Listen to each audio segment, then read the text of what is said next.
We're just starting. Anyway, you eat, don't worry. All right, thank you so much. The hall is full already. Just turn around, look around, and see it is just 10:05 a.m. and everywhere is full. Turn around. Turn around. Just turn around. Wow. Now look at the person by your side. Open your eyes and tell the person, you see me? Look at me very well. Because very soon, when I put in the work, you may have to take permission to see me. Touch me now, oh. Feel me now, oh. Because I am a miracle. I am a solution waiting to happen. All right, give the person a high five. Welcome to International Boys Conference 2025. Put your hands together for yourselves. All right. Before we welcome all the schools, it is expedient that we all stand. I hope you can sing the national anthem. Are we about to catch some people? Is it our parents who will catch right now? All right, let's stand up as we take the national anthem.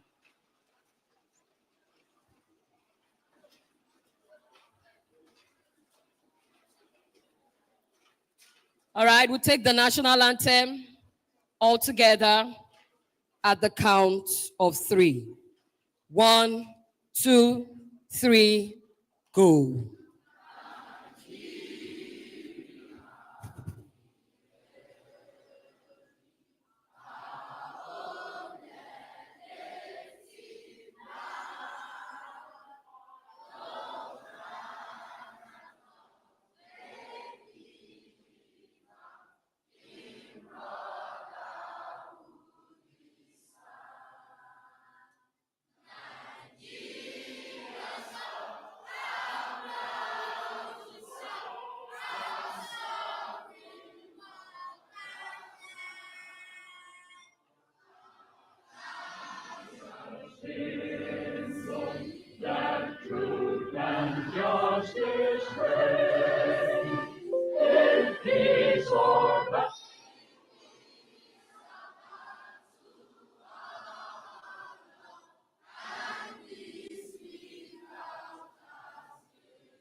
Thank you. That's okay. Let's put our hands together for ourselves.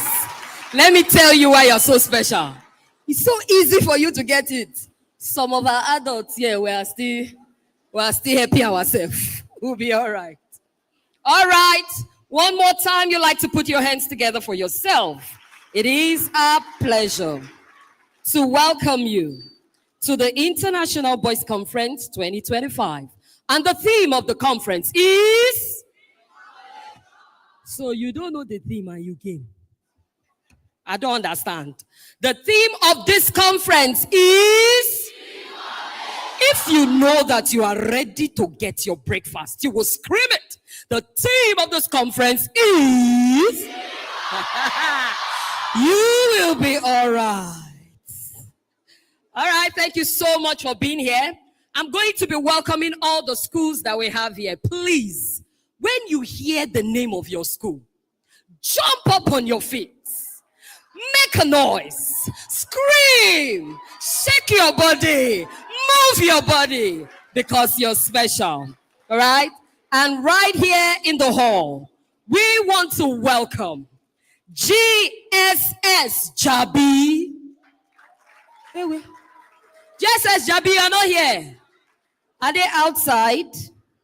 Please, if they are outside, the protocol people, you let me know, please. Do we have JSS Jabi 1?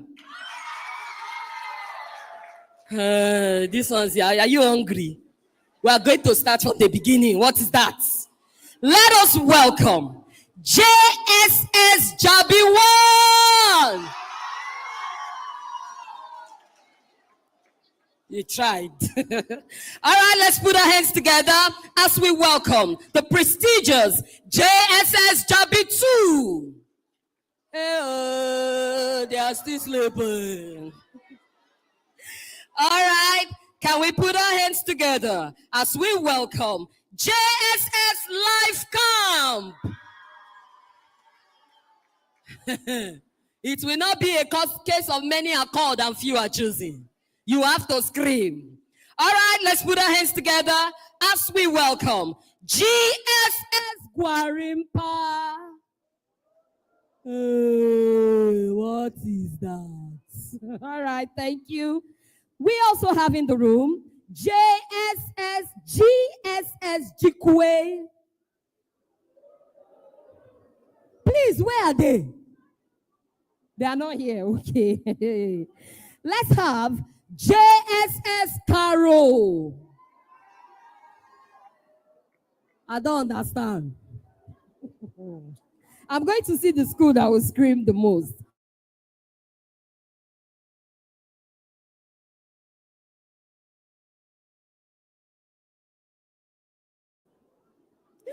All right. Do we have in the room GSS Nyanya? That's it. You're welcome, Kings. We are happy to have you. Let us have JSS Nyanya. Hey, my brother. Thank you for coming. Do we have in the room GSS Kabusa? That's the spirit. Well done. Do we have in the room these people? You must scream, because if you don't scream, you go home. JSS Gariki. I don't understand my alma mater. All of you stand up. What is that? You will go home. You will go home. Bagwalada is always doing something. Bagwalada, are you here? They are always doing something that I don't like. So let us do it well. GSS Gariki. Hey, Jesus. Hey, God. What just happened? Oh, my God. Bagwalada, peace be still. Let us have JSS Gariki. Hey, God. God, I have a fever now. You will be okay. All right. Let's have GSS Apo. Why are you killing my energy? See the way I screamed it. All right. You're welcome to the house today. Let's have JSS Apo. It's like you don't want to eat too. It's like you plan to fast. You want to fast. All right, you know now. Let us have Ami Day Asokoro. Hey, these guys want to eat. Don't worry, you will eat. You're welcome to IBC 2025. Do we have, you're laughing to come to your turn. Do we have MSS Maitama? Hey, Wumi, I'm happy for you. You're welcome. Do we have in the room GDSS who say? Eh? Okay, they are not here. No problem. I'll be all right. Let us have JSS Maitama. Not here yet. Okay. Okay, I've called that before. I'm sorry. GSS, Lube. Yeah. Oh, they are outside. Well done. We are happy to have you. Well done. Let's make some noise. GSS, who said to do wada? Are you the only one that came? All of you stand. All of you stand. GSS, who said to do wada? Like really, you are here. You came to do what? You will scream, oh. Let me hear you make some noise.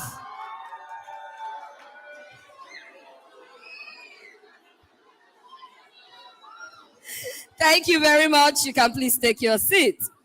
Do we have GSS are later?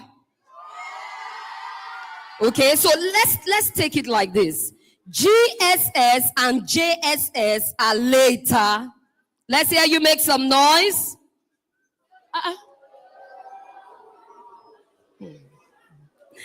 Let us have GSS and JSS Piakasa. Thank you. You have double meat. All right. Let us have GSS Mpape. How many meats do you want? You'll be okay. All right. Can we have in the house make some noise? JSS, who says zone 6? I knew it. Welcome to IBC 2025. Can we have GSS Kuchingoro? You are welcome. It's good to see you. Do we have JSS Area 1? I don't understand. Sit down again. JSS Area 1. You are not proud of your school? All right, let's have JSS Durumi 1. Please take note of them. Give them 2 meats. Let us have GSS Wuye. Oh, you are here with your very clean uniform. Sit down and stand again. Let's have those from GSS Wuye make some noise.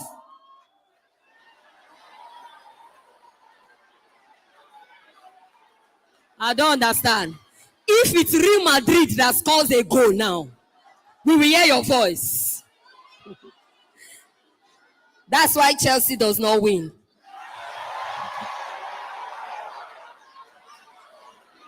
What did I just say? I am taking cover. All right. Let us have Hajj Camp. Do we have Hajj Camp here? Make some noise. It's like you are Chelsea fans. That's why you're not making noise. All right, let us have the school of the visionary of the IBC 2025. GSS Gwagwalada, make some noise. As a matter of fact, GSS Gariki, I have potted. Please, I belong here. All right, thank you so much, GSS Gwagwalada. Your school has produced a voice, and we are proud of you. Let us have JSS Gosa. Hey! I don't belong here. I belong here. He's here. I belong here. Well done, GSS Gosa. GSS Gosa is outstanding. They have a functional boys club that I love. Well done, GSS Gosa. Let us have GSS, who says zone 3. Have I called you? Hey, how many meats do you want? Let us have JSS, who says zone 3. You will not support them. And we have GSS. I've called Gosa, yes. That was J. GSS Gosa. Hey, thank you. Do we have Bankies Private School? You will hear the way they will shout. They are going to do, hello. Bankies Private School, are you here? I said it. Did you hear any noise? Hello, Bankies Private School. We're happy to have you. You will be all right. Welcome. And right here, we have the presence of those that make kings. You know you're a king. There are some very special people. Without them, education, I don't know the possibility. Can we have all the teachers rise up on their feet as we have the boys make some noise celebrating their teacher? Teachers, stand up now. I don't understand. Let's make some noise. Let's make some noise. Let's make some noise. Let's make some noise. Let's make more noise. Thank you so much, our dear teachers. Did you see the way we screamed? Did you see the way we screamed? We want to promise you that your labor will not be in vain. These ones will produce good results by God's grace. Thank you for coming. I cannot forget to welcome some very special people to us. Really special. Today, we have the presence of some unique boys here. We call them unique boys. And we have them right here. Some of them physically impaired, but unique. Can we put our hands together as we welcome the presidents, the governors, the kings in making? Put your hands together for the unique boys. They are right here.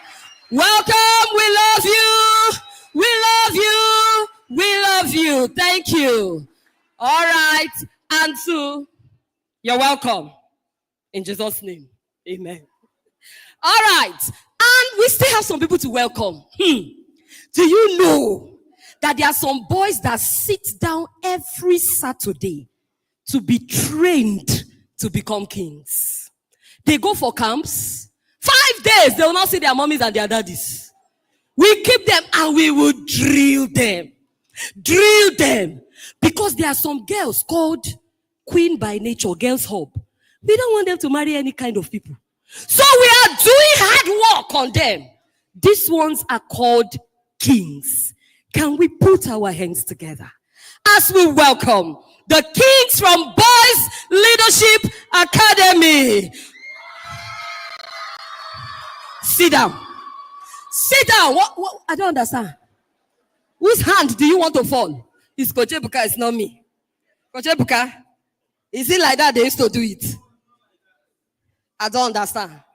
You want to be dragged. Please, let's put our hands together and clap for yourself as we welcome the kings from the Boys Leadership Academy.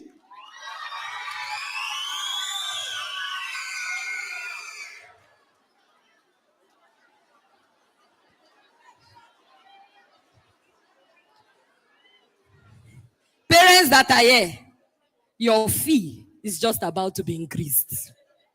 Thank you so much for coming. Boys Leadership Academy, we are happy to have you. And do you know another set of people? Let me tell you something. How many of you, your parents used to send you 10 things in 5 minutes? Just put up your hand. They cannot see you. Nobody can see you. It's only me. And the parent coach. And those that we talk to the fathers. Just put up your hand small. They'll tell you, go and buy me pepper.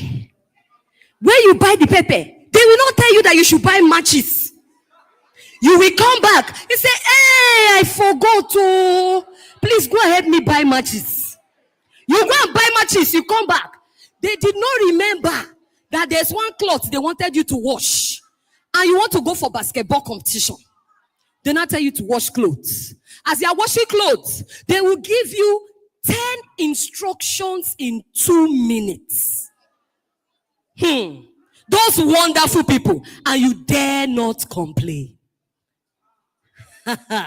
When you complain, they remind you their journey from where they are coming.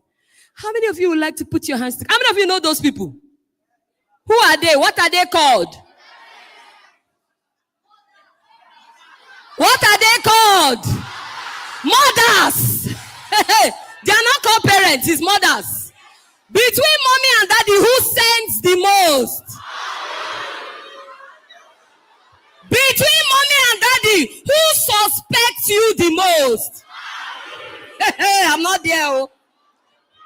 Between mommy and daddy, who does not allow you to rest? Mommies, please stand up and be collecting it.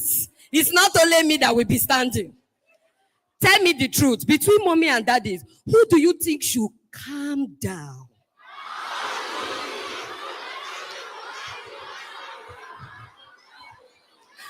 So, do you want to give a message to your mommies? Join me and say, dear mommy, I am a king. Can you stop suspecting me? Calm down. It's not me that sent you. All right, can we have all the parents stand up on their feet as the boys make some noise to welcome them? Don't worry about the errors, just welcome them. Thank you, we love you. Thank you for sending us and sending us and sending us without stopping. We love you. God bless you. Let's take our seat. And finally, to welcome the people who have trained themselves, grown themselves, worked on themselves, and they are ready to give freely. Our very special speakers. Hey, you don't even know how he's doing me, but he's doing me somehow. Let's put our hands together as we welcome the person, foremost parenting coach, the woman that will tell your parents to calm down. It's not me. Oh. Parents, I did not say anything. There is a somebody that shall come after me whose shoelace I cannot touch. She will tell you. Let's put our hands together as we welcome our own mentors in the person of Coach Kunle and Coach Wendy Ologe. Put your hands together. If you don't clap, stop. You don't clap for my mentor like that. You don't clap sitting down. Do you understand? Now, let's have you with a standing ovation. Put your hands together for our mentors, Coach Kunle and Coach Wendy Ologe.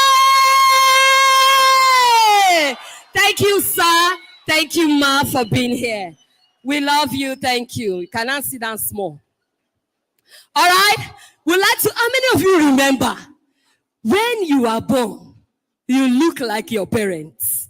When you die, you look like your choices. How many of you remember it? Do you remember him? If you see him, will you know him? All right, once again in the house, we have our very dear Pastor Wisdom Osiri. Please, let's make some noise. Woo! Thank you so much, sir, for coming. We are grateful. And of course, we have the barrister that told you that Chelsea is not the winning club.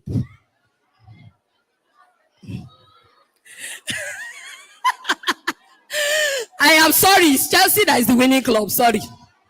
All right, let's put our hands together as we welcome Barrister and Mrs. Ocholi Okutepa. Thank you so much for being here. We love you. We appreciate you. All right. And again, we have in the house the person of Coach David for Laura Me. Let's put our hands together. You see the way I'm shouting? If you don't clap. Thank you. And there is somebody training the girls. So that as you are being trained, you too will not get married anyhow. There's somebody training the girls, and she's right here representing the girls, and it is our honor to have the presence of Pastor and Mrs. Ume. Let's put our hands together. You are about to be starved if you don't scream. All right, we also have another coach that works with children to ensure that they get it right. Let's put our hands together as welcome Coach Marybeth. Thank you. Mama, they like you. And of course, we will not be able to have this conference if we didn't get the release of very important persons, right? So we have Secondary Education Board right here. The people that gave us permission to do this. Please, you would like to help me. Put your hands together in appreciation of Seb. Thank you so much. You're not clapping. You don't even know. Thank you so much, Secondary Education Board. We are happy to have you. And of course, as I take my leave, I can talk very well. It gives me joy. You want to put your hands together for the man that has brought you here again and again and again for 6 years at a stretch, non-stop. The man who saw a king in you when nobody else saw it. You want to put your hands together for the man who is a voice for the boys, far and near, the visionary of IBC 2025, the person of no other person, but is the person I'm about to call. Coach Ebuka! Stand up! Woo! Put your hands together for him. Thank you so much, sir. Thank you for doing this. We are grateful for your hearts for the boys. God bless you. And on behalf of the boys all over the world, let's blow you a kiss. We love you. Thank you so much, sir. You like to put your hands together for yourself and make some noise so that your food can get to you. Make some noise. Keep clapping. Keep clapping. Keep clapping. Keep clapping. Keep clapping. All right. You did not clap well, so the food will not come. Okay, so we're going to take the very next seminar, and you need to listen attentively. All right? And the person that will be taking this seminar for us is no other person but Coach David Falarami. Please, let's put our hands together as he comes up stage. You people are not hungry.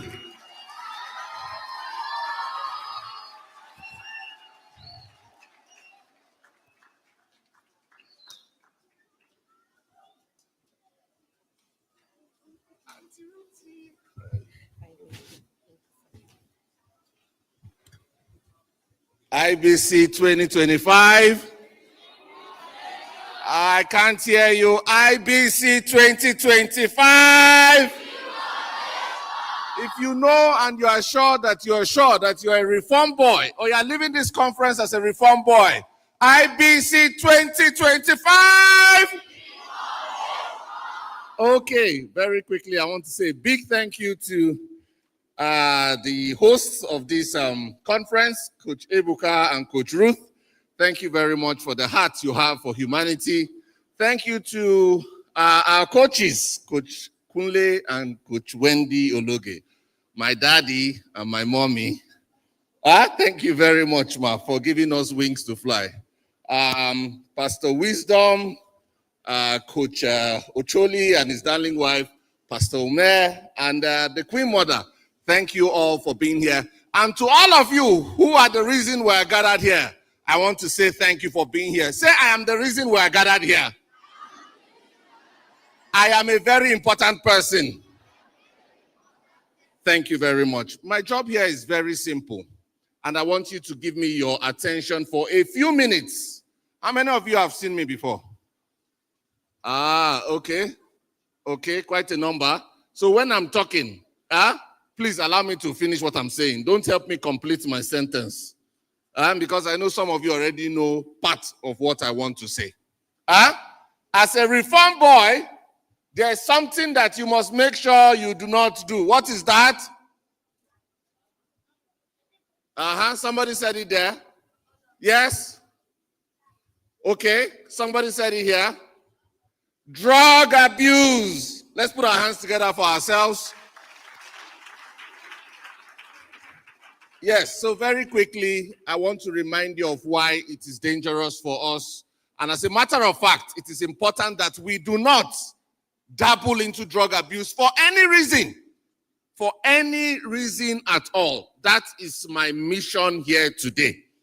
Many years ago, I was a young boy, like most of you are today, sitting in a hall like this. Then we didn't have Coach Ebuka to teach us. But then we used to gather in halls to do something else. I don't know what we used to gather to do. But today you are blessed that you are here. Say, I am blessed. Exactly. So I was a young boy like most of you, going to school, And then when I got to university, a group of friends said, David, why don't you try smoking? Huh? And I said to them, why should I try smoking? And I know there are many people here that people have talked to, you should come and smoke, you should come and try this, you should come and try that. And that was the same way it happened with me. And then that day I said, no, I wasn't going to do that. Thank you.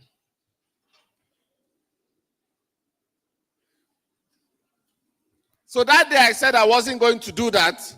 And then eventually I continued my education and I traveled overseas for my master's degree.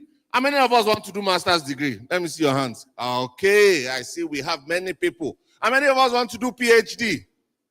Excellent. We have many doctors in our midst. So that was what I did. I went to London for my master's. And then again, I had roommates who were always using drugs. How many of us have friends that use drugs? Don't lie. Don't lie. Nobody will punish you. See? Their hands are up. How many of us have people, how many of us have had our friends tell us to use drugs before? Don't lie. Nothing will happen. Yes, thank you, thank you, thank you. Yes, so this is very common among young boys. So while I was doing my schooling, my master's degree, I had roommates who were always using drugs. And every time they would say, David, why don't you try it? David, why don't you come and try it? It was what we call peer pressure. Peer, good. And then when this lasted for quite a long time, I decided to try it. I started thinking to myself, what is this thing that they are even saying I should try? You know, they tell you a lot of lies. It's going to make you to assimilate. It's going to make you to be coordinated. It's going to make you to have insights. All of those things are lies. But nobody had told me, like I'm telling you now, that all those things were lies. And so I tried it. And then this was me who had great ambitions to finish my school, come back, get a good job. I started using drugs.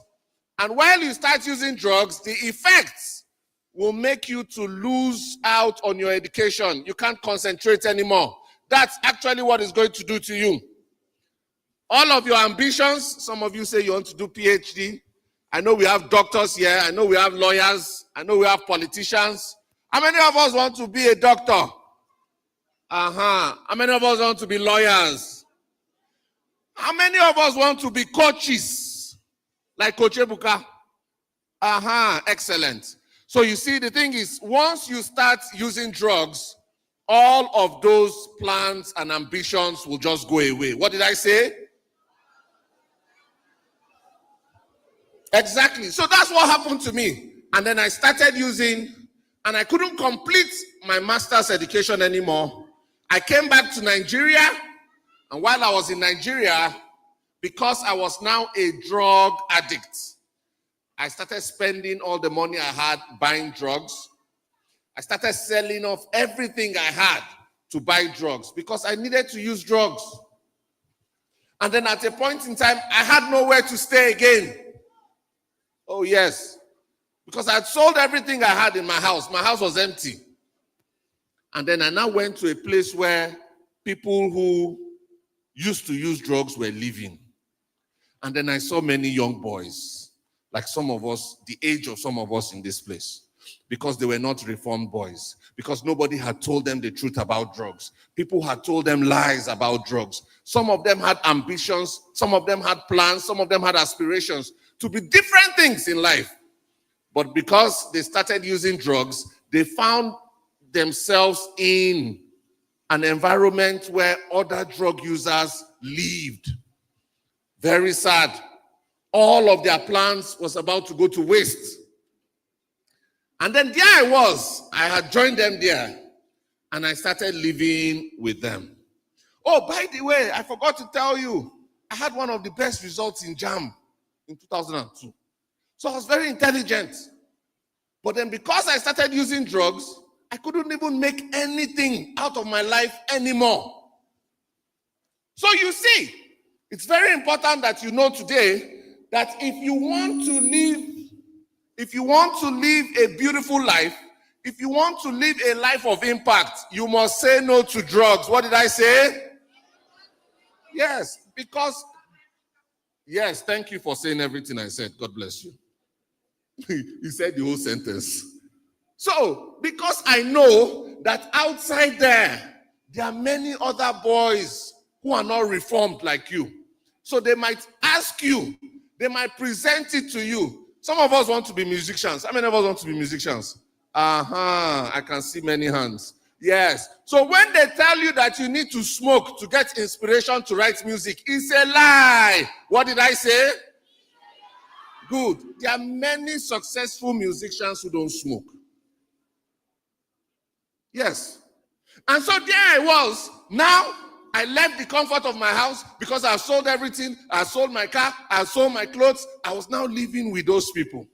Every day we'll be walking around the streets of Abuja begging for money so that we'll use on drugs. And then I started getting into trouble and started getting arrested by the police.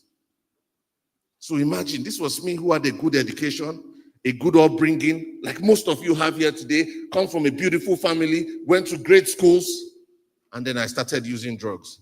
And then I started getting into trouble with the police. And then I started getting very sick. And one time, I got arrested by NDLEA. How many of us know NDLEA? What's the full meaning of NDLEA? Good. National Drug Law Enforcement Agency. So in 2014, February 14th, I remember because it's Valentine's Day, they arrested us. And what did I do? Wait now, you like story too much. Calm down. Say calm down. So they arrested us because we were using drugs on the streets of Abuja. Remember, I had no place to sleep. I had no house anymore. And then they took us to their office. And when they took us to their office, they invited our parents, because my friends and I, our parents came. They were crying. Oh, this is not how we raise these children. Look at what has become of them. Oh my God, all of this. So you see, part of the repercussions of using drugs, you cause pain, untold pain, not just to yourself, but to your family members. I know of a young lady who was using drugs with us that time. Her mother had a stroke when she found out. You don't want that for your parents. You don't want that for yourself. You want a future that you can live and say to yourself that you have lived a clean life. So, I have a few more minutes, but I'll rush. After I got in trouble with NDLE and all of that, I went to rehabilitation. I came back. The problem continued because, as Coach Ebuka used to say, cure of drug abuse is not sure. What did I say? At this side, echo it.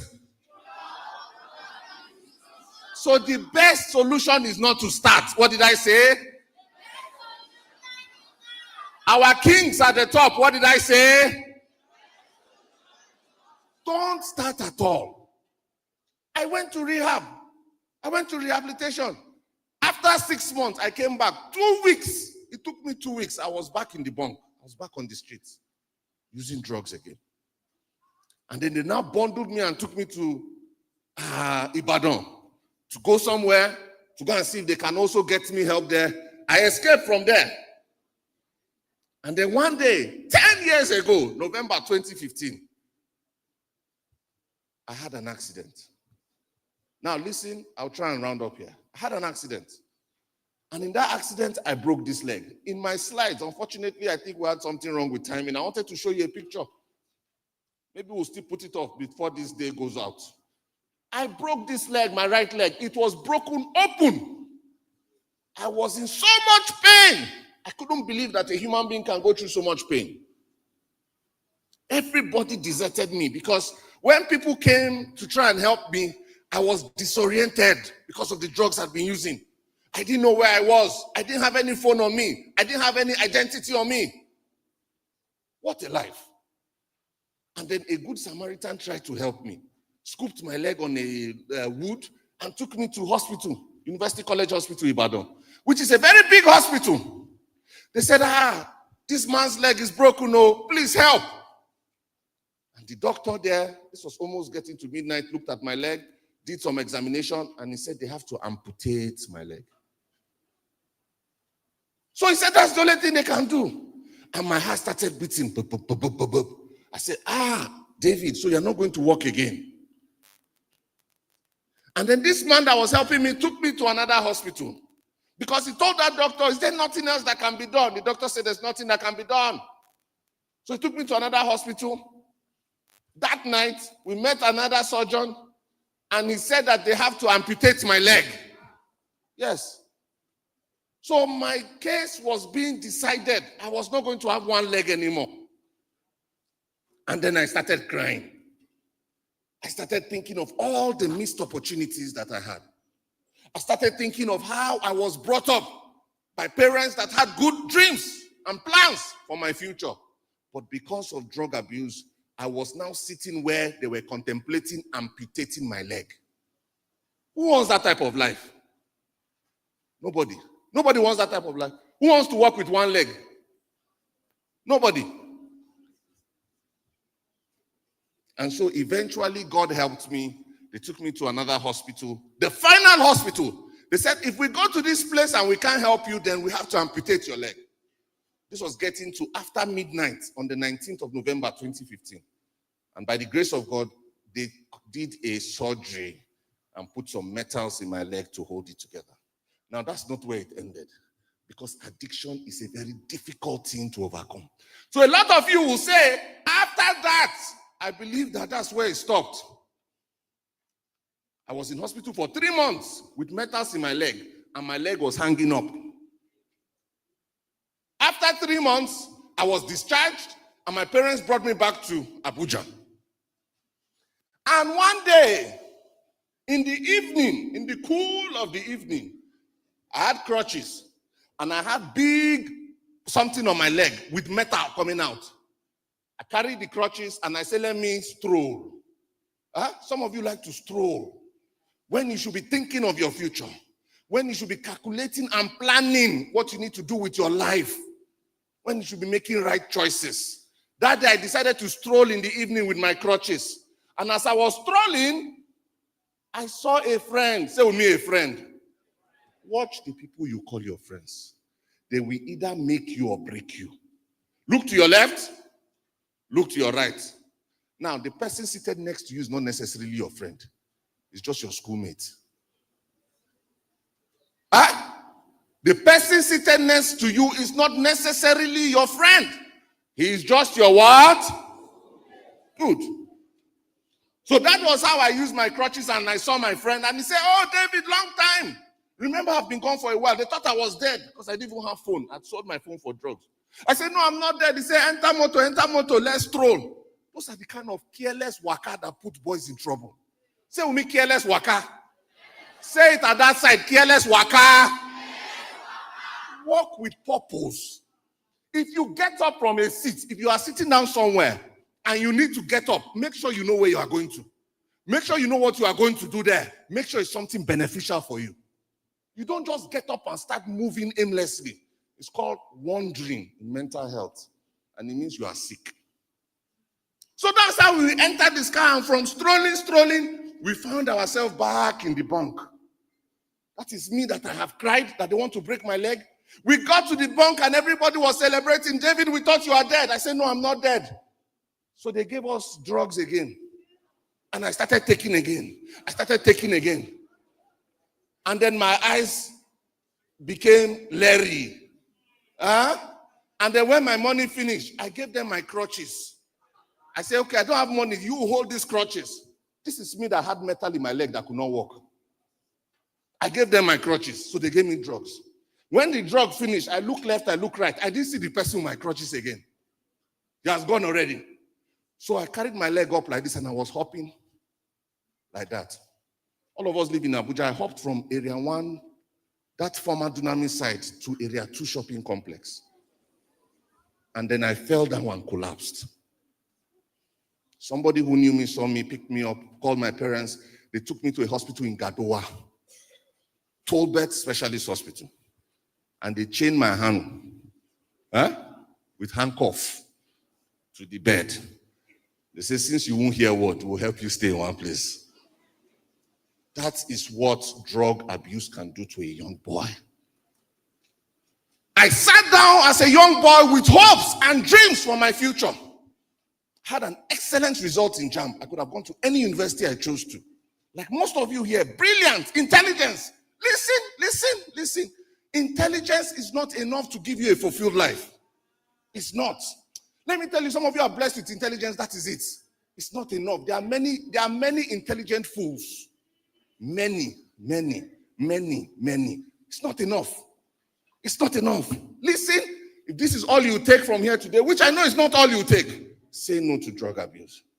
In the time I was doing drugs, I lost 4 of my friends who died. Painful deaths. I saw people cry. I cried. I suffered. Some of you are looking at me and you can't marry the person who is speaking with the person who did those things. When I get to my seat, I'll send a picture that you see. Then you see who I was at that time. Please, in combating the drug pandemic, as a reform boy, I want to tell you that you all have a role. What did I say? Every single one of you has a role. Number 1, make sure that it doesn't happen around you. It doesn't happen around you. When you see something, you say something. Your roommate is using drugs, go and report. You are not a snitch. You are safeguarding your future. Let them call you snitch now and live a life of peace tomorrow. Somebody is doing it around you, cry out, speak to somebody. Number 2, get educated.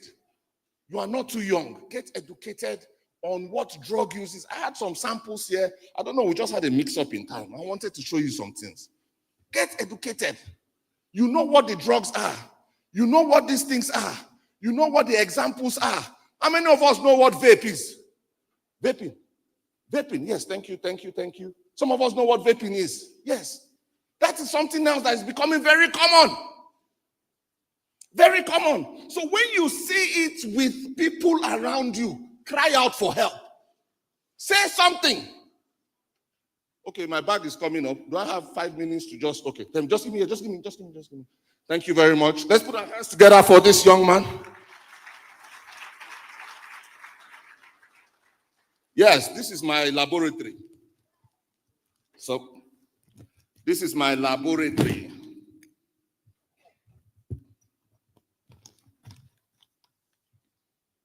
How many of you like this pen? I'm going to dash it to somebody here today. Oh, everybody. You want my pen? You want my pen? Okay, hold on. Hold on. I will give you the pen. What is this? Somebody said aponic.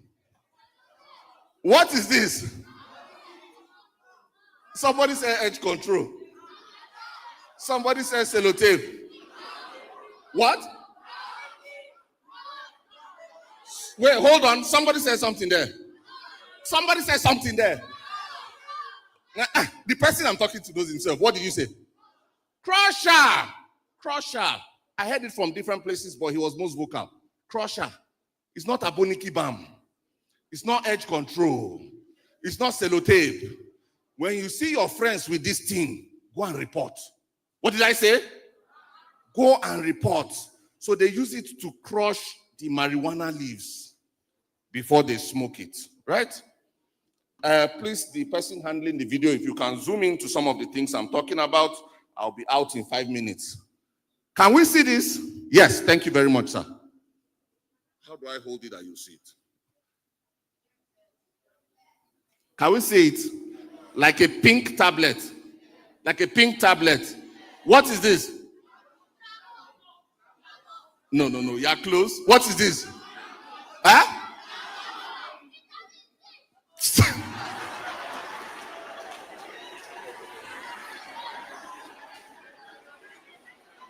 Okay, you have. Okay. Like this, it will fall. No, it will fall. Okay, give the laptop. Yes, somebody said vitamin C. Let's clap for that young boy. I love his innocence. He says vitamin C. But I heard the name here, Molly. Say with me, Molly. That's a powerful substance that can cause you serious hallucinations. And then you won't know where you are and what you are doing anymore. When you sit with somebody, you say something. What is this?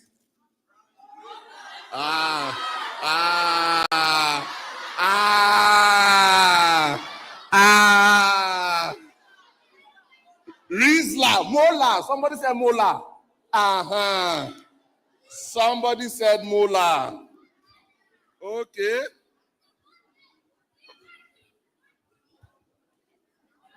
Now, what is this tablet?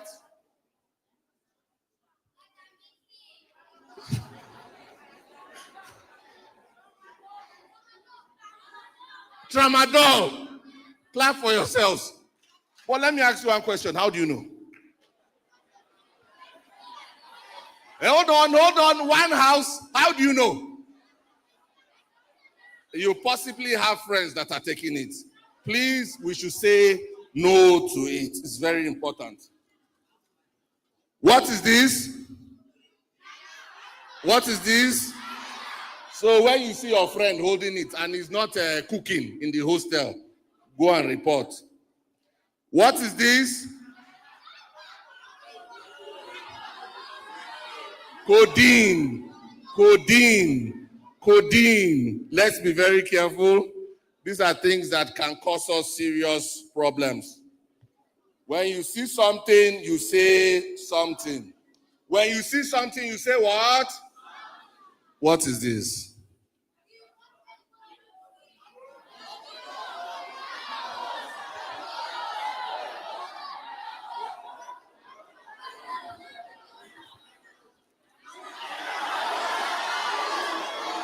Hey, it's one house. What is it? Igbo.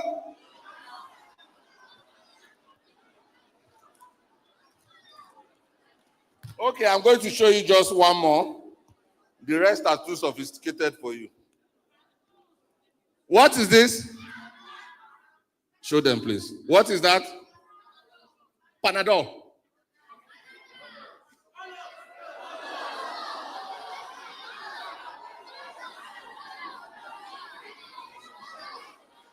Okay, that's fine. All of you are correct. Put your hands together for yourselves.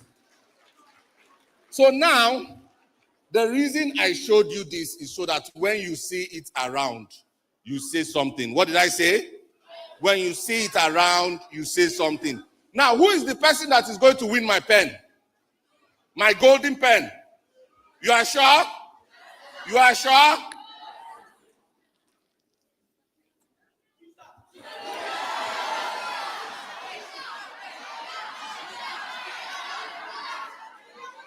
What?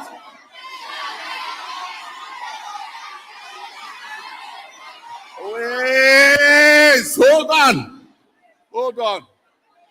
Some of you will say Coach Ebuka has brought smoke at your conference today. Yes. What is it? What is it? Wait, no, talk from there. What is it? I'm asking you, what is it? Okay. Oh. Okay. He said what? He said pen. Oh, sorry, I didn't quickly understand. Okay, yes, what is it? Shisha pen, what is it? Shisha pen, what is it? Okay, so it's a vape pen. It's a vape pen, and a lot of us are using it to take drugs.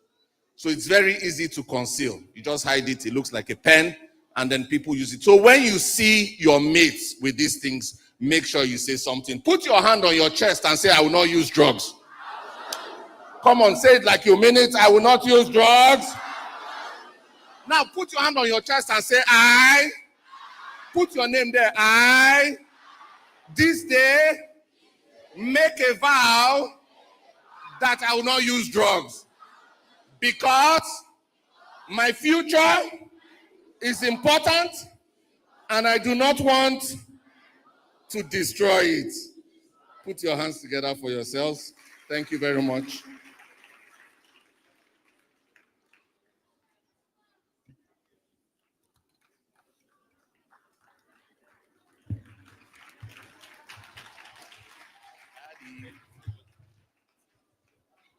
He will still show us that picture when he's does at the panel discussion that we're going to have in a few minutes. So that you will see and you won't say nobody told you. We are seeing these examples. Coach David, please, how much does a rehab in Abuja cost, please? Please, let them hear from you. So rehabilitation costs about 1.2 million per month, and you need a minimum of 3 months. That's minimum of 3.6 million naira. And most times it will not work. Because care is not sure. And who will even pay the 3.6 million for you?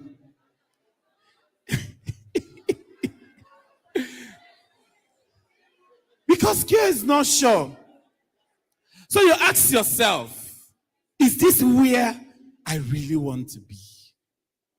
Listen, we are here till 2, and we are going to this conference. We'll have a lot of presentations, dance, spoken words, a lot. So we'll just do our teachings now that the day is cool, and then we'll do all our presentations. We'll have a lot. We'll have awards and a lot we are giving.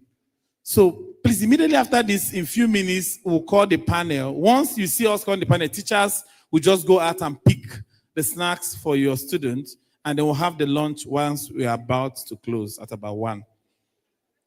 Are we good? Are we good? So with all this, you now ask yourself, is this where I really want to be? So the question I want you to answer, listen, how do we find ourselves in this place?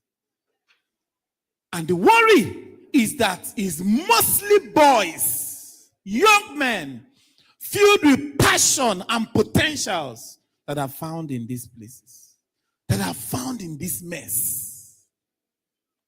Please, nobody should move out. Why are they moving out? Go and sit down.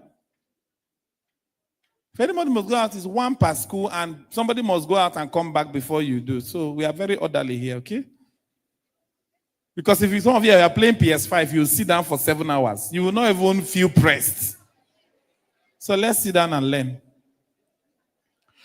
And that is the question we are asking. How did we get here as a people? Our main speaker is here, and after the panel, he'll be coming up to speak. And there is a lot we have to talk about. When he was talking about follow, I remember what happened one time in GSS. I had some friends whose ministry was to go to the bush every Saturday morning. And right before me, I saw how my mate became drug addict by just running from a stick of match in the hostel. They would light matches, throw in their mouth. From 1, some started with 2, 3 at the same time. I saw some of them started experimenting with paper. Then when the smoke come out from your nose, they will say, "Oh, Dogu, na man you be." So everybody in the hostel wanted to be called an Odogu.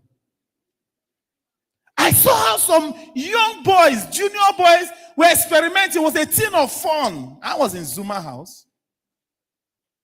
And people were just trying. It was like fun. They just felt it's something we will just do here. And after school, that is all. You know, when you do this, it's just, it's cool now. When we finish, everything will finish. It's not true. Guess what? After some time, the paper was not enough for them. Our school in GSS have a lot of maligners. I saw these boys drying maligner leaves. And they started smoking. Some of them beyond that, before my eyes, from JS2 to SS3, before my very eyes, I saw these children grew from just a stick of match to being drug addicts. I remember one day, someone said, "This maligner is not enough, it is not entering." They started going to the bush. They will get different leaves. I don't know where they say this one. So they will dry different leaves and just experimenting. From what started like a joke, I saw these people before SS2. Most of them were conk drug addicts. They go to town every weekend. Dagiri. Some of them have houses rented, students. They were smoking all manner. And I know what they used to tell me. The woman rapper, Bro Edward, FCS, you don't get strength. But I say your liver never done. Those of us that we are not doing, we are not the fools.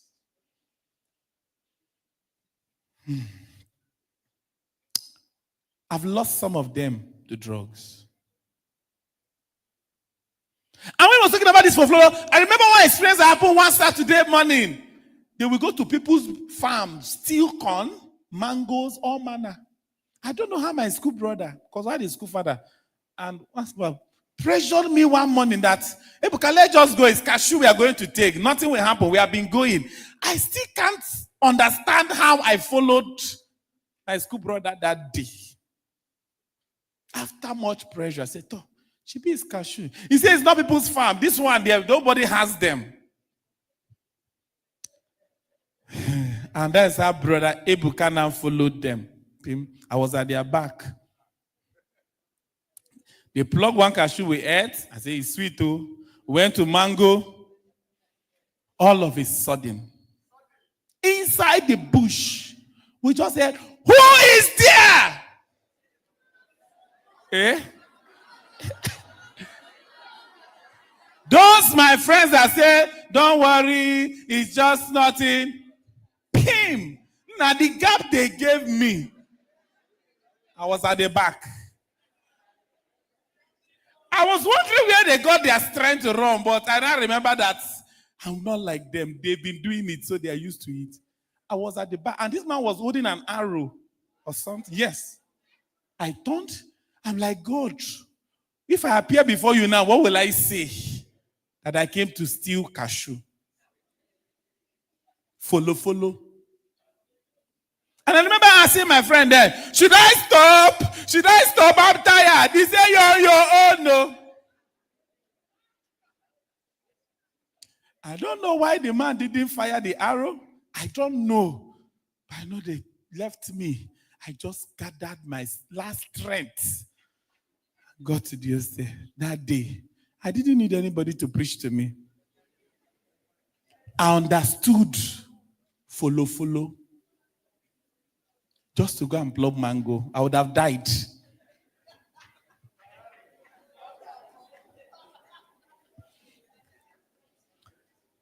And we have a lot of boys today. That is the problem. And as I talk to you about kingship, that is the first thing I'm telling you. You have to be determined to own your process. And you need to write that down. I'm talking about kingship. Owning your process to say, this thing is me, it's about you. When anything happens, nobody to blame. Nobody. Uncle David, we were talking in Owerri just last week, was telling me about somebody who kept doing one thing because he said, they were not there for me. My mother was not there. They abandoned me. That's why I'm bad. That's why I'm a drug addict. By the time I shared my own story and some other stories, he said, this one I have to come and hear you. You think you have problem. You think your father left you. Or your mother died when you were 10. I was speaking at the Defense Headquarters just a few days ago. And the man that came to say, my parents died at 6, when I was 6, both of them the same day in accidents. See, but I chose to be different. On your process, tell yourself the truth. Stop blaming everybody, excuse for everything. And I say to boys, stop outsourcing responsibility. I was talking to those boys. This jam, this, all this, let me not even go there. This WAEC, they've been canceling. Our set was the first time they canceled WAEC. Yes. Maths and 3 other subjects. And the painful part was this maths leaked. Not that the right questions. Several of them leaked. These boys saw the questions and they went to exam and wrote exactly what they saw. I don't know how we got here as a people. And I remember I was reading in FCS hall that day. And they say, bro, Ebuka, Edward, paper don't leak, don't show. But I stood there and I told myself, I wasn't reading in FCS. So I said, I'm even in your sanctuary. I will now go and look at paper that leaked. Not even in exam or out. I made the decision there and then that I won't see those questions. I'd rather fail than compromise. Own your process.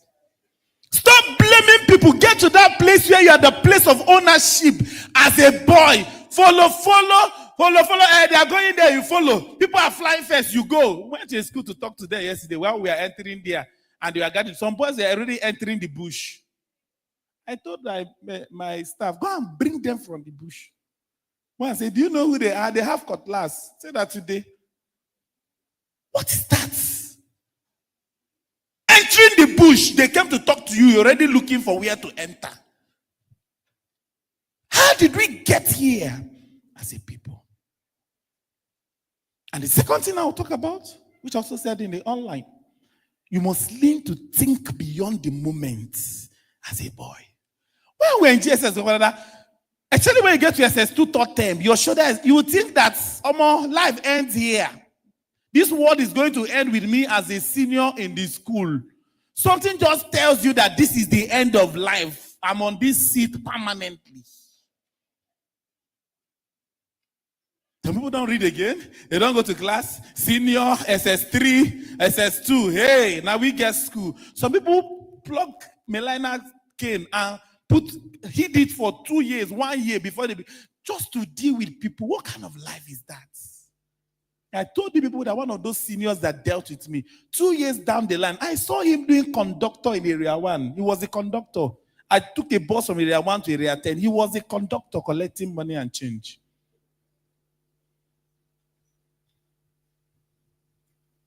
Senior Bobo. And I looked at myself with all that gra in school. Look at where I ended. Think beyond the moment, kings. Think beyond the moment. Think beyond the moment. And I told boys, life is not just about what I want to achieve. It's about what you want to become. I said, some people say, hey, you want to take first. Intelligence. I'm talking to whether you're intelligent or not. That's not what we are here. It's about what you want to become. We are thinking of what do I want to become, not just what I want to get now. Think beyond the moment.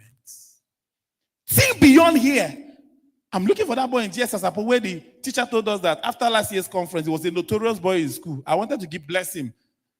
And they say after that conference, he came back and everything changed in school.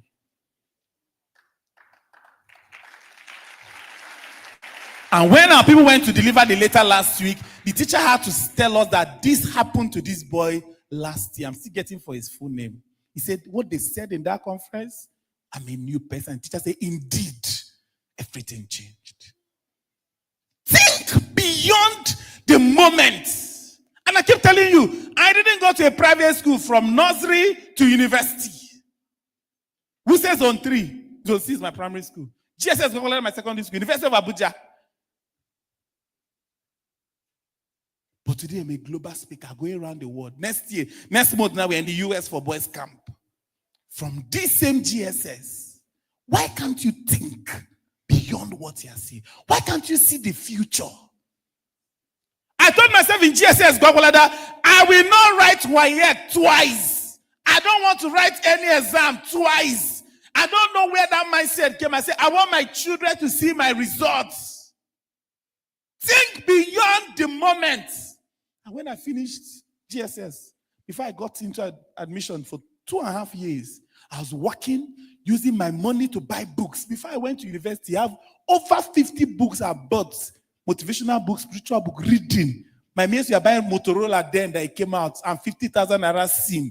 I saved to buy books. Think beyond the moment. You know what it cost us to organize this? And when I heard that testimony of that boy in Apu, I was encouraged. If it's that one person, I don't know that this man is here from Pape who won the award last year. I saw his JAMB results, over 234 or something. He's working after school. The one that won it in GSS, is now in Footmin. I would have been here today, but because he has tests to write. Standing.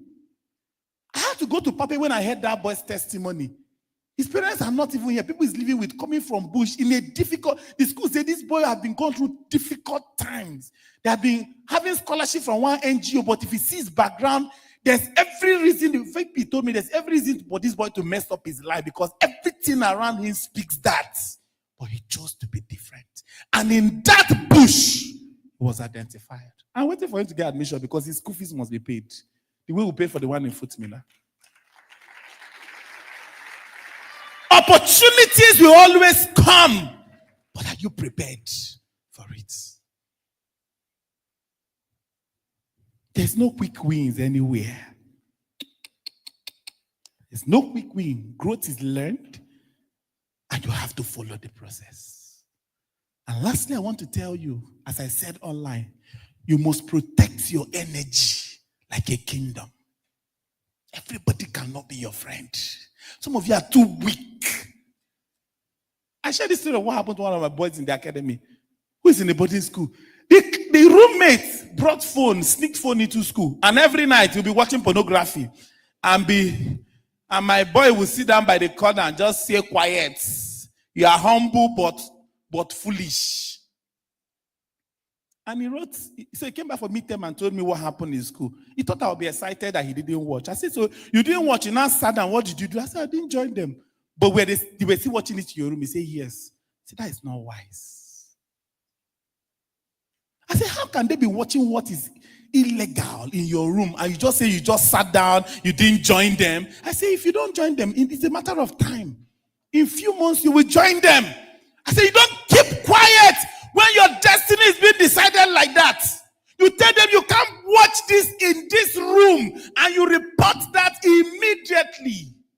I say, you are going back to school. I need a mail in the next 1 week to say that has been sorted.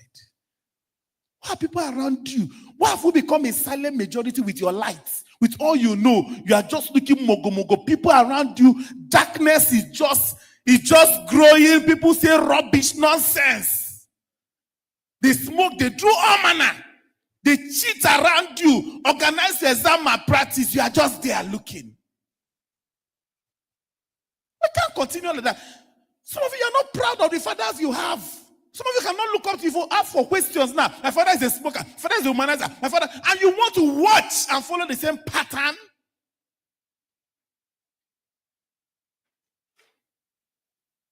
Protect your energy like your kingdom. Protect your mental space. Protect the people around you. Protect what you see, what is discussed around you. Kings. We are here to tell you that if Coach Ebuka from GSS can become, you can become. And as I close, I want to tell you this story that happened. Mrs. Benedita from Kwali.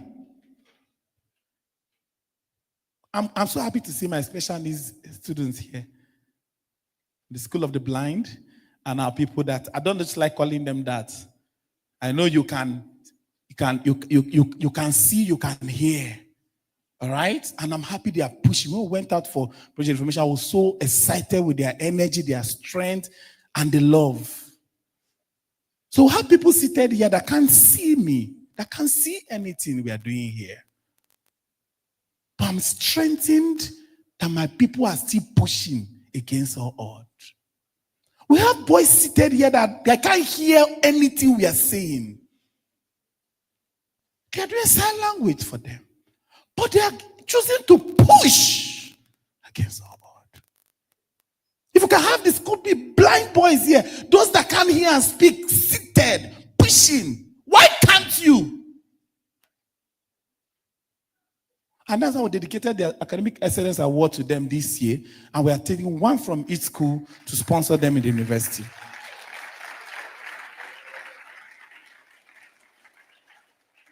Mrs. Benedita, one of the teachers, was my government teacher over 22 years ago in GSS Gawalada.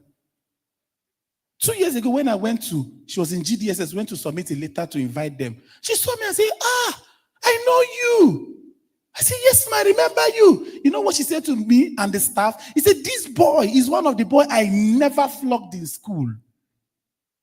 She could remember that after 22 years. I said, so this woman knows the people that she didn't flog. He said, because he was a godly child in school. After 22 years, I froze that my teacher could still remember. You think that notoriousness ends in school? No. If I was a notorious boy that came to that place, even with my transformation, she'll be wondering if it's really true. Why do people have to negotiate your transformation? How many people will you explain to in the next 10 years that you have changed?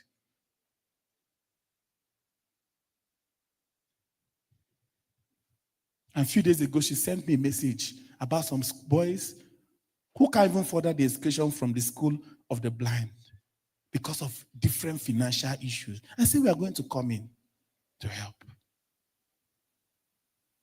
Please, let's celebrate our kings here.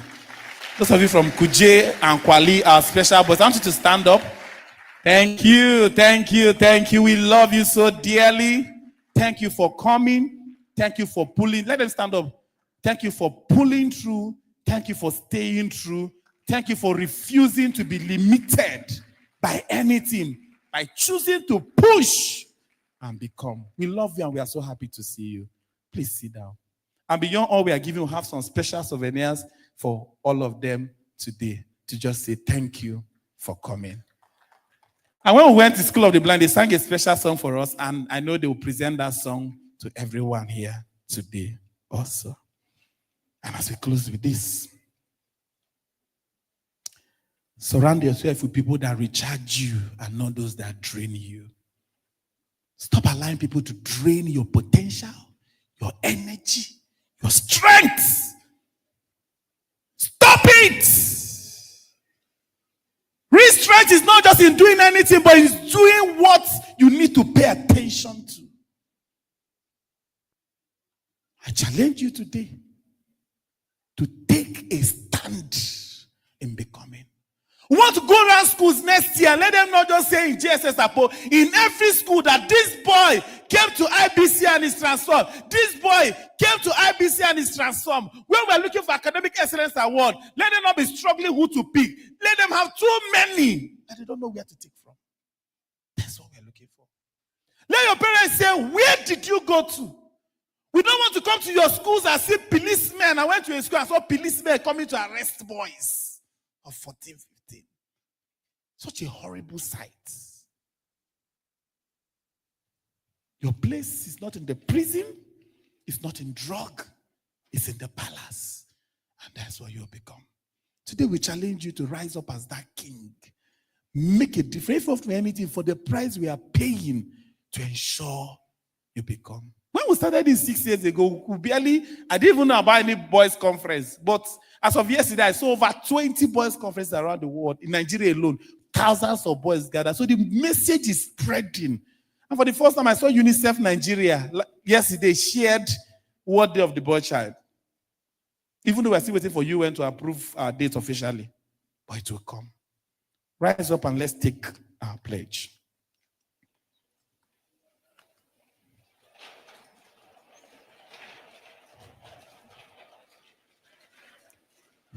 Are we ready to make a difference? I can't hear you. Are we ready to make a difference? I can't hear you. Are we ready to make a difference? Are you ready to pay the price? Are we rising up to be a different leader? Are we changing what we are seeing in the world today? I can't hear you. Is that what we are saying? Say after me, I am a king. I can't hear you. I am a king. I will transform my world. Say loud, I'll make the world a better place. I am responsible. I will bring about transformation. Say louder, we say no to drugs. We say no to bullying. We say no to irresponsibility. We say yes to royalty. I want to see your hands up. We say yes to royalty. We say yes to greatness. We say yes to responsibility. Hip, hip, hip.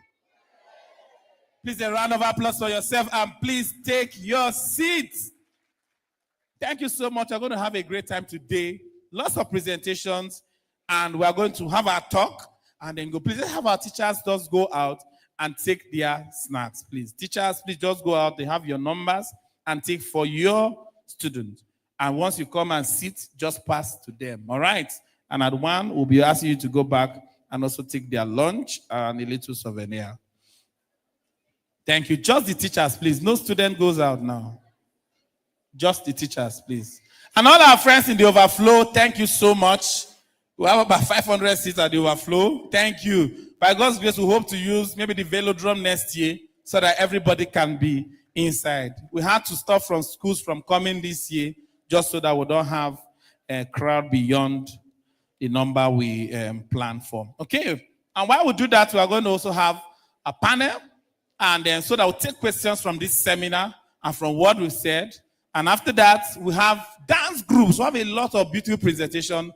That is here. We'll have a talk too, all the way from Port Harcourt. That Yosiri came for us again this year. Please, let's appreciate him. And Coach David that just spoke came from all the way from Enugu, landed in the night. Like night, just to make sure they are here. We appreciate your sacrifice. Okay.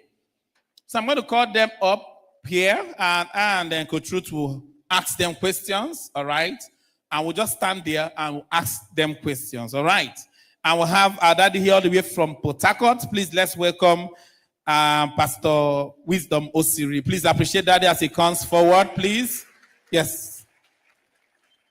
Also, our speakers here. We have our mentors are here. Coach Kunle Ologe, please let's appreciate Daddy as he comes up. We have Coach Wendy Ologe, please let's appreciate them as they come up. We still have with us our Coach David. I know you have a lot of questions on draw. Please, you can write those questions. We're going to take few of them or few of you that can also ask from the audience. Please, let's ask questions. Coach David is here. I'm Barrister Ocholi. Please, if we can have the other mic for Coach Ruth, please, I appreciate that. Please, let's appreciate them as they come forward. And while they settle down, we are going to have a 5-minute talk from Beyond the Classroom Foundation by Emmanuel Ada. So we are advocates and we are great people. So we are boys who respect women, who honor them. We don't hit, we don't abuse, but we love and appreciate our women and girls. And no longer are we going to be raising boys who abuse this privilege. So we'll have a short, they'll tell us something briefly and share this pamphlet, helping us understand how we must stand and protect our women and girls. Emmanuel, we say this and they quickly share this around, and then we'll have the question. Let's get your questions. You can write them and pass to any of the ushers, please. All right. Good morning, everyone. Good morning, everyone. All right, so there are a lot of boys here. I want to hear it like it's strong, eh? Good morning, everyone. All right, solid. Okay, so my name is Emmanuel Ada. I'm from Beyond the Classroom Foundation. I'm going to be reading a very short speech right now, and books are going to be shared to you. All right, it's very simple. I want you to pay attention this morning. All right, are we together? All right.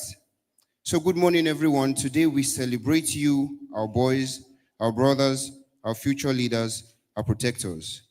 The day of the boy is today, and I'm here to remind you of something simple but important. I'm here to remind you that you matter. Your voice matters. Your choices matter. And your strength is not just for your muscles. It's in your heart. It's in your mind and how you treat the people around you. You are powerful, not because you're the loudest or the fastest, not because you can fight or run better than anyone else, but because you have the power to make others feel safe, feel respected, and valued. And that kind of power, that's the power that changes the world.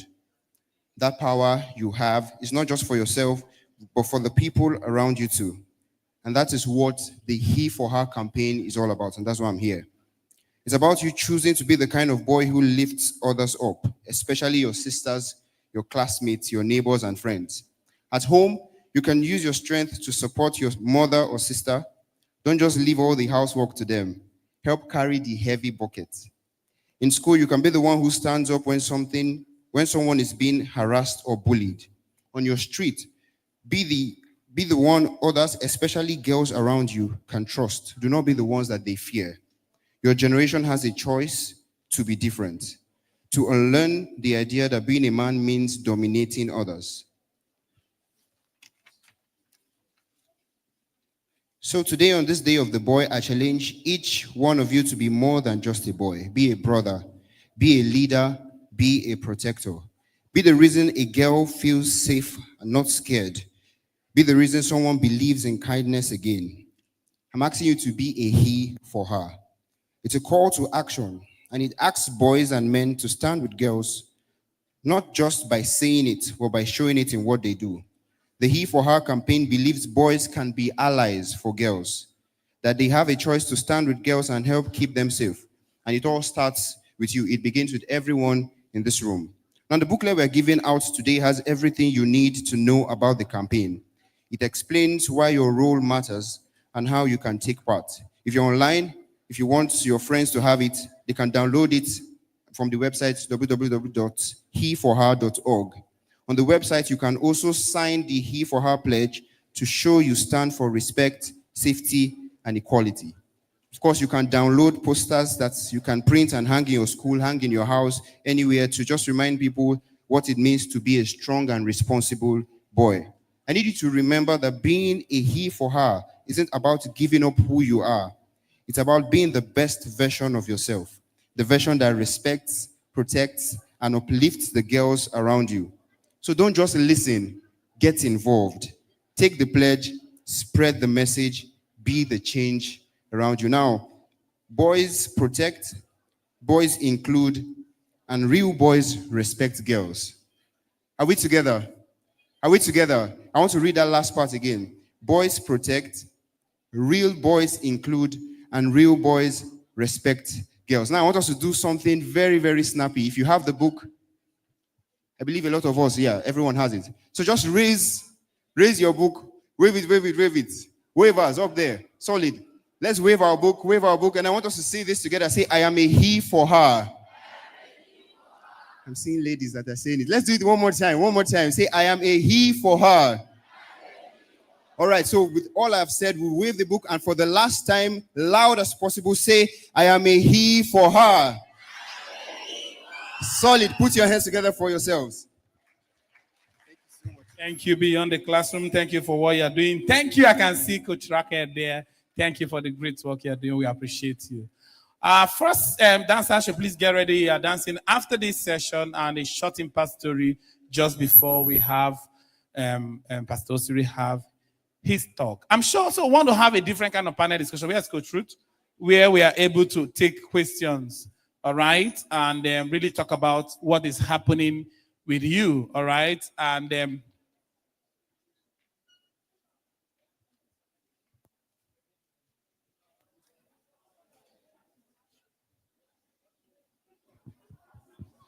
so we're able to take questions that really pertains to you, because I know a number of us have questions from some of the talk we've had. We have Mr. Kunle is a marriage coach doing great work with families. Coach Wendy is a parent coach doing amazing work with parents. We have Daddy here doing a lot of work with fathers, men, parents, families, and also boys. Here to take our questions, we have Mr. David doing amazing, helping people say no to drugs. We have Barry Ocholi doing amazing work with young people. So we don't have questions bothering us, all right? And we just don't want to ask them questions out of the blues. We want them to be able to address things that pertain to us, all right? From what we have heard this morning, or even in the short time, what are the questions that bothers you about what they've said, about being a boy, about what's happening in the society, about the pressures we are facing? And we'll just take 2 or 3 live. One boys will be bold enough to stand and ask these questions, and then let's deal with this issue. So tell us your name, your school, and go straight to your question. I think we can hold on with the sharing so that everybody can concentrate. Okay. Please. Good day, everyone. My name is Yunus Abdraman. I'm from Junior Secondary School, Gosa. My question goes like this. If your roommate or classmates are into drugs and you went to report to the school authority, or people that are in charge of the place you are and did not take action, what is your next thing that you are going to do? Thank you, Coach Steve, because that is a question most of them are asking. In most schools, these things happen because they are people from big homes, people are really afraid to talk about these things. What should they really do? So we'll just take 3 live questions. Yes, please. Okay, so you said if your roommate or classmate is using drugs and you report to the school authorities and they do nothing about it, what do you do? First of all, you have to make sure that you guard yourself and do not join them. And then you can still keep scaling up your reports. You can still keep making your reports. One day you're going to get heard. Talk to your parents too. Maybe if it comes from your parents, they might listen to you. So you talk to your teachers, they don't do anything. At the interim, make sure you do not join them. Make sure you don't join them. Then speak to other trusted adults, your teachers, your parents, and ask your parents to please speak to the school authorities about what is happening. Maybe they might help. All right. Yes, and to add to that, you see, the fact that you spoke up, would help you not to join later. Because it's important that, like what my brother has said, it's important that your stand is known.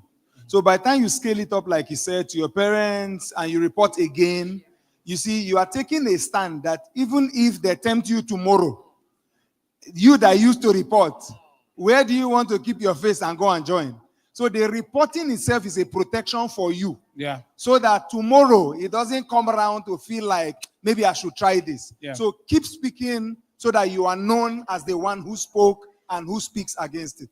A round of applause for them, please. Thank you very much. Okay. Yes, we Let's have take a another question question here. at that end. Good morning, everybody. My name is Jordan Ezechi, and I'm from Abuja Children's Home, Caro. And the question I'm about to ask is, the problem of Nigerians, for me, is if now we see one of our roommates having a course with drugs, taking it now, what now they say will threaten us or kill us or bully us or wound us? What is the things we have to do to avoid that and to avoid loss in our schools?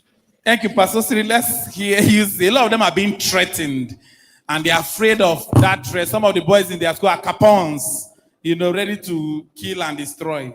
How do they navigate through that? I think you want to go ahead. Finish saying if I talk. Okay. Yeah. Okay, so I just wanted to add to what the other presenters had said. Where's that young man who said, what if you report? Please listen to me. When you report, who are you reporting to? I've noticed that sometimes you report to a teacher or you report to a housemaster. You need to learn that when you report to somebody and the person doesn't do anything about it, report to the next higher person. It's very possible that the person you are reporting to does not have the authority to do anything. So make sure you keep reporting. Make sure you keep reporting until you reach the highest level in that school. And the highest level in a school usually is the principal. So report until you get to the principal. Thank you. A round of applause. Keep reporting until you get to the highest level of authority. Okay, Yes, so sir. let me add this. Can you hear me? Yes, sir. Okay, so one of the things I've come to learn in life is that evil prevails where good people do nothing.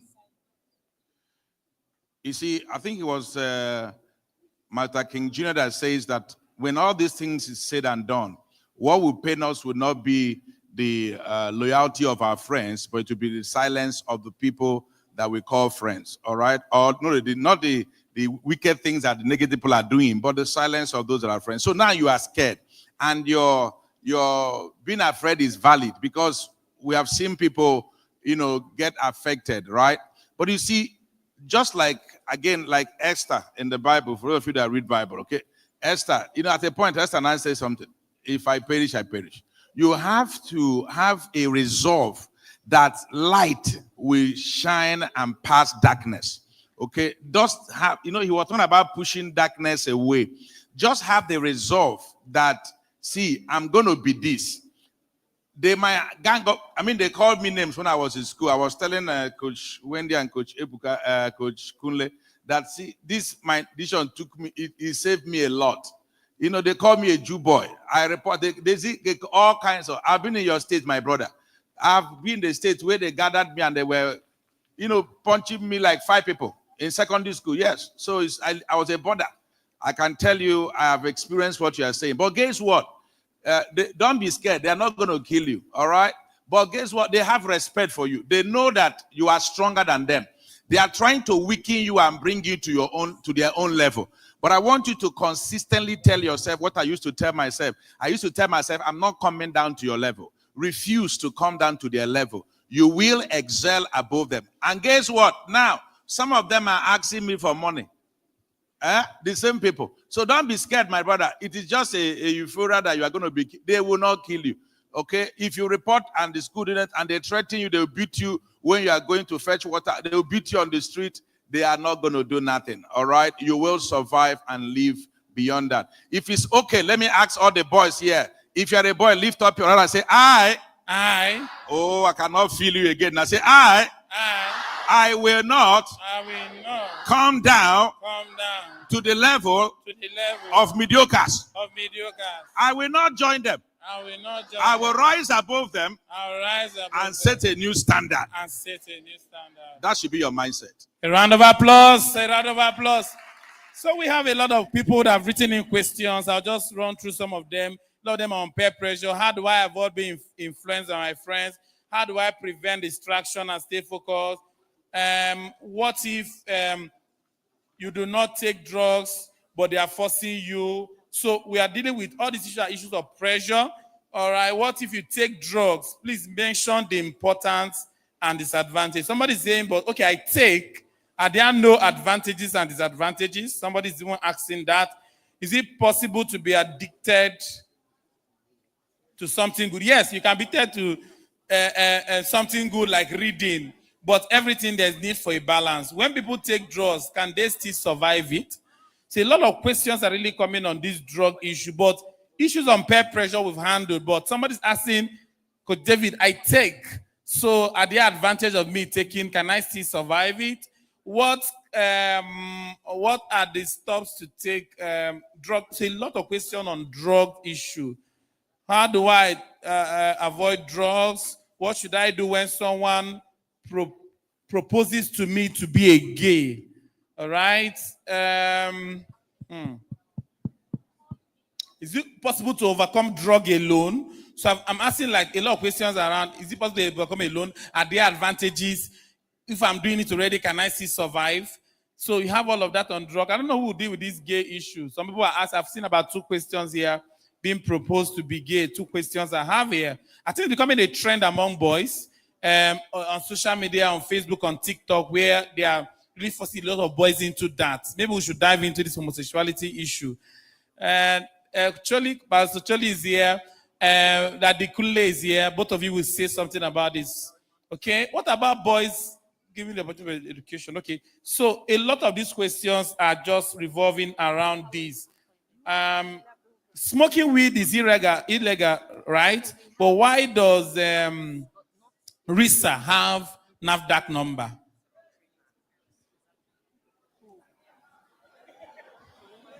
Smoking weed is illegal, right? But why does RISA have NAFDAC number? Why is NAFDAC approving it? And the boy even wrote his name and his school with his full chest to say, come. So we are dealing with a lot of deep issues here. All right, deep issues that we need to solve. Coach David, so let's just see how we can address these deep issues. My roommates take drugs and they've threatened me not to report. All right. What do I do? So a lot of people here have friends around them. A lot of almost all these questions are on this same issue. All right. Let's just see how we can address them. Okay, quickly. so they gave me the mic to start with the small one so that they can do the big ones. But you see, the level of questions that have come on drugs, I just turned to David and said, we have problem. There is problem. Okay, sorry, let me just stand here. Please, one house. I know a lot of sharing is going on. Just look up. How many of us have attended a wedding before? Wedding. How many of us know that after the wedding, the couple go and have sex?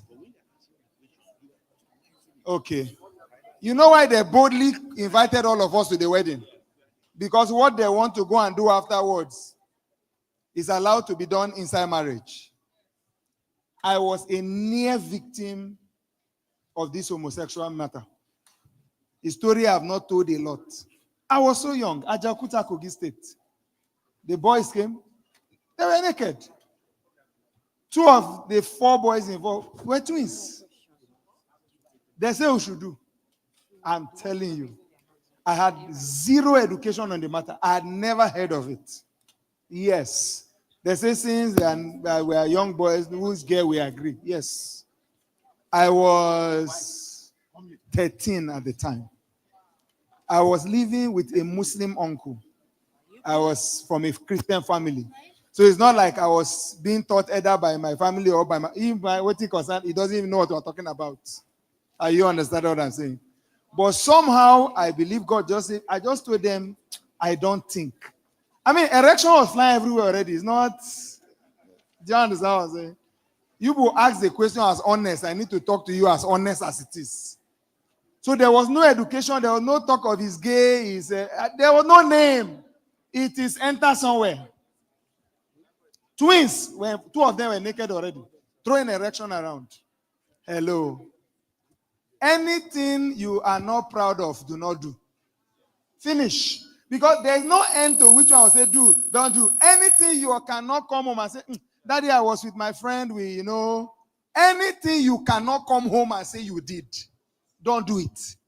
And here's the deal, like when Coach David was speaking, it is so easy. If I stumbled on a video by a pastor yesterday, he says sin is sweet.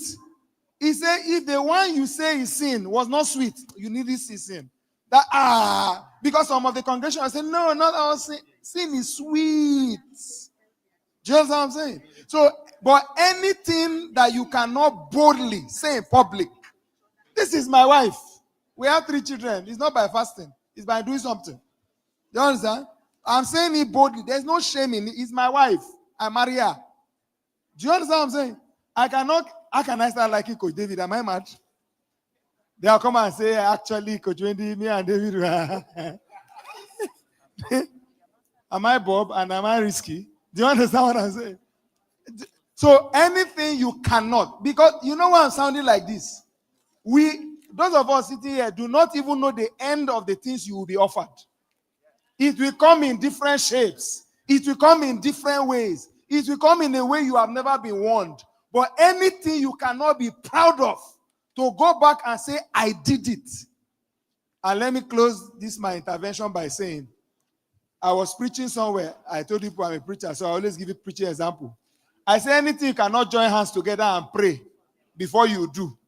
This kind of Father, as I'm about to touch this boy or touch this girl, bless it, baptize it for us, make it very good. Anything you cannot pray about, do not do. Thank you. Thank you very much. He has answered. Okay.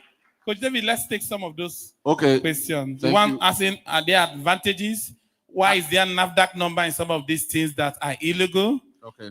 Let's take this to ask you more of them. Okay, so we'll start with the one about advantages. IBC 2025. Okay, how many of us know what a mirage is? You know what a mirage is? You know, when you are traveling on the highway, hello, and you see something in the front that looks like a pool of water, right? And then you approach it. Will it still be there? Will it still be there? So that's what the quote and unquote, what you think are advantages of using drugs are. There are no advantages, absolutely none. At the end of the day, it's to your own disadvantage. What might look like being sweet today will leave you with a lifetime of pain and regret. So there are no advantages. What did I say? There are no advantages. Then he asked a question on Rizla, that Rizla has NAFDAC number. Hold on, hello. Hello. Now, using of marijuana is illegal. Rizla is not only used for marijuana. Are we together? Are we together? Rizla is not only used. It's not the only use. It's not only used for marijuana. So it's used for other things, which we're not going to. And for that reason, NAFDAC has to approve its production and its sale. So marijuana is not the only use of Rizla, and that's why NAFDAC has to approve it. Sir, what are the next ones? Yes, this question on Please hold on.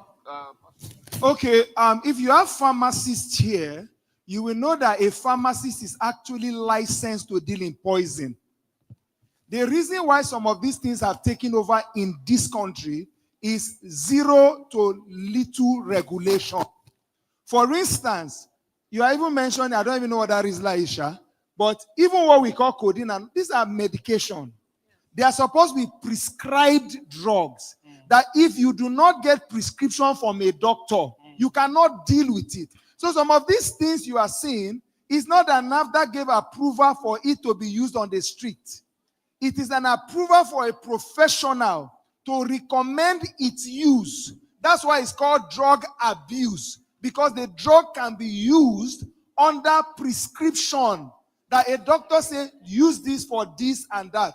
So what you see on the street is abuse. That's why it's called drug abuse. All right? Thank you very much. Coach Ruth also has an important question. So a lot of them are really, somebody's saying here, what if I can't afford this rehabilitation? Because the person is saying I'm already struggling. But from what you said, I can't afford rehabilitation. Is there any other way out? Okay, so for those who, because I know it's not one person, maybe that person was just bold enough to speak up. A lot of young persons are already struggling with addiction, which is the repercussion of drug abuse. For those who are struggling, first of all, I want you to know that. Please, let's maintain some silence. Thank you. Thank you. Thank you. Somebody has asked an important question, and I know that it affects many other people. So please, let's listen. Please, let's listen. So for those who might be struggling with it, the first step to get out is for you to speak out. What did I say? What did I say? Speak out. You must cry out to get out. Somebody also asked, can you get out of it on your own? You can't get out of it on your own. Sin, addiction, not just addiction to drugs, masturbation, pornography, it thrives in secrecy. When you hide to do something continually, you are not going to come out of it. You need to cry out. You need to shout. Coach Ebuka, help me. Auntie Ruth, help me. Coach Wendy, help me. That's where it starts. That's the beginning. If you don't talk, let me tell you, I said cure is not sure. But if you don't talk, you will never be cured. Huh? Cure is not sure. That means it can happen. It might happen. However, what I'm assuring you is that if you don't speak out, you will never come out of it. Because nobody comes out of it in isolation. Nobody comes out of it on his own or on her own. Absolutely. You need help. You need support to be able to come out of it. So please, if you are the person that wrote that question, please see Coach. You can see him secretly. You can write a note and send to him. Because and tell him that you need help. Some people also saying here, somebody's really begging that I need help. I've done something really bad and I need somebody to talk to urgently. So I want to let you know that you can talk. That person that wrote that thing, that really need urgent help, he has mentioned that to his teacher, who will be ready to really see you and help you after this program. Yeah, so I was just speaking with Coach here. So for those, hello, listen. For those who feel ashamed, first of all, there's nothing to be ashamed about. But let's say you can't approach them here. It's time. Your teachers are saying, let's go, enter the bus, enter the bus. Just write your number or a contact number that Coach can reach you on. Please. And make sure you give it to any of these people wearing these shirts if they are too far from you. Yes. And tell them to make sure they give that number to Coach Ebuka. Also, and they'll reach out to you. I'm going to announce a number. You can also reach out to us and we'll be able to help you. Yeah, Coach Ruth has a question she asked to ask, but I need to put, let's tie this thing here. I have too many questions. This person said I got into drug because they put it in my food. I didn't know. And he has become an addict now. And he's really worried, but we've answered the question on what to do to really come out. But you've shown us how these things were. What of these ones they cook with food and we don't know their inside? This was this person's case. So again, that was part of my teaching. But for the timing, and I don't know what happened this morning. A lot of times, we now find out that it's put inside our students' food. A 14-year-old was brought to me. I told you that they put marijuana inside cake, and he's already schizophrenic. That means he has already developed a mental health disorder. So the thing is, once you consume something, once you eat something, and you begin to feel different, from that very moment, cry out for help.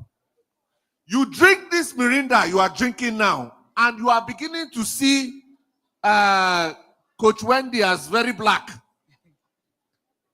You see Coach has become dark, and you now see Coach Ocholi as being fair. Please cry out. In fact, from your seat, start shouting that there's a problem, something's in this Mirinda. It sounds like a joke, but it's the truth. Because what will happen is that if you can cry out immediately, we can nip it in the bud. There's medication for immediate detoxification. But once you allow it to settle inside of you, it will begin to act on your mental health. It will begin to take effect. And then you will not, thank you, sir. This pastor needs to open rehab. He said that you will now start craving for it once you allow it to settle. So immediately you feel like something has been put in your cake, in your biscuits, your cookies, your drinks, your zobo. Make sure you cry out for help immediately. Thank you. A round of applause, please. A round of applause. We're discussing very important issues. These are very critical issues, and we want you to be silent. I believe everybody have gotten their snack. Please, can we keep quiet? Let's attend to the boys in the academy, please, with their snack. Somebody should attend to them. Please, let's take this. Okay, so the question here says, what about parents that are addicted to drugs and somehow they are teaching you to do same? What do you do? Our parent coaches, yeah, coach, when the parents addicted to drugs and even encouraging their children to take it, because that's what we have a lot of questions in that regard. Some of them, their parents, their uncles are doing this, and they are encouraging them. So we have our parents coaches here. Okay, just before we answer that question, there are 4 boys that are actually making all the noise that we're hearing here. What school is this? GSS what? GSS Gosa, right? Yeah, you that said yes, sir. The boy beside you and the 2 boys beside you, you are the center of noise. So I wanted to point it out so that can you see that as you have stopped talking, everywhere is quiet? So can we have some quiet? And I will continue to point out those that are actually disturbing this. These are very serious things that are being told here. So I want you to listen. Is that clear? So let's listen to the coach. Okay, so the person that asked the question about your parent, or the people, and I know that this is something that can be really disturbing, being that your parent is the number 1 person, right, who is supposed to direct you or guide you, and it's not happening. But you know what? You are in this program today, and at some point, you need to make a choice for your life. At some point, you need to say to yourself, okay, I have learned something differently. I need to, can we have some, is it the food? Is the food that is the problem? Is the food? So we should take away the food. All right, so at some point, you are going to be able to, at most times, they tell you, oh, you need to try this. I've seen parents who give their children alcohol to try. I hope you know that alcohol is drug, right? Do you know? I can't hear you. You know? Yes. So they are going to maybe tell you, try this, try that. You need to stand on your conviction. You are now growing into a person of your own. Unfortunately, I want to apologize on behalf of those parents. They don't know any better. They should have known better, but they don't.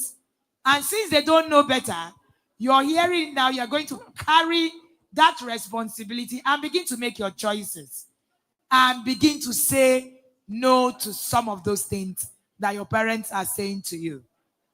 Thank you. A round of applause. Thank you. Okay, yes, we'll ask this question on sex, and I'll add that to that of porn, and let's hear from Pastor. Yes. Okay, so the question says, what if your schoolmate or I have a schoolmate who normally have sex with fellow girls in school, and he's telling me to try it? I am afraid of telling someone. What should I do? And we also have similar questions here on pornography. I have about 5 questions here on pornography. One is begging me that, Coach, please, I really need help with the bad films I'm watching. How can you help me? A lot of them are saying, my friends are always watching pornography and they are forcing me. So I have about 5 questions here of boys who are really addicted to pornography and really crying out for help. In fact, most of them are just saying, I'm begging, I need help, I need help. All right, it shows the willingness to really come out. All right, thank you so much for everyone that has said, I need help. You know, I just told Coach Ebuka, I don't need to talk for 30 minutes. I will talk for 10 minutes. Let's just try 20 minutes to answer your question. You know what? Please, make sure you give, because I'm going to give an answer. But beyond the answer, like he said, you need hand-holding to be free. All right? Because what you have behaved yourself into, my 1-minute counseling will not automatically save it. It needs, and that's just the honest truth. You know, we need to hear you. We need to know what is the source of this, because we need to cut off that source. All right? The source could be your friends. The source could be that they gave you a gadget when you shouldn't needed no gadgets, or gave you freedom. Or the source could be that you stumbled it mistakenly and you got hooked to it. And so maybe your parents have also created a kind of lacuna that when you say something, you know, they not only judge you, it's like they're going to kill you. So you rather keep it than being killed. All right. So those things are things that we need to find out, and we really want to help you. Okay. So having said that, please, Pastor Lawyer Ocholi has already told you, anything that you cannot come and give testimony, you can't pray. He said what you cannot pray about before you start. I'm adding one more. What you cannot after doing, come and give testimony. Oh. You see that? If you dodge the prayer part before doing, what you cannot come and give testimony. All right? Don't get into that. I understand sometimes you are trying to be curious, you're trying to be adventurous, and you enter into all of this. Ushers, please, can we go around and show that they are quiet? Who are those talking? Should we start disciplining you in the conference and ask you to stand up or stand on your chair? So let's be quiet, okay? Please be quiet. Save the Boy Initiative Leadership Academy, they have spent millions. I'm sure you know about that, you know, to make sure that you are blessed. Some of us flew thousands of feet above the sea level to join you here. So it's all that risk for you. So please, let's get the benefit of what we are saying. So I was trying to talk to the people who are already, you know, doing this. So Ephesians, again, one of the wisdom book I read is called the Bible.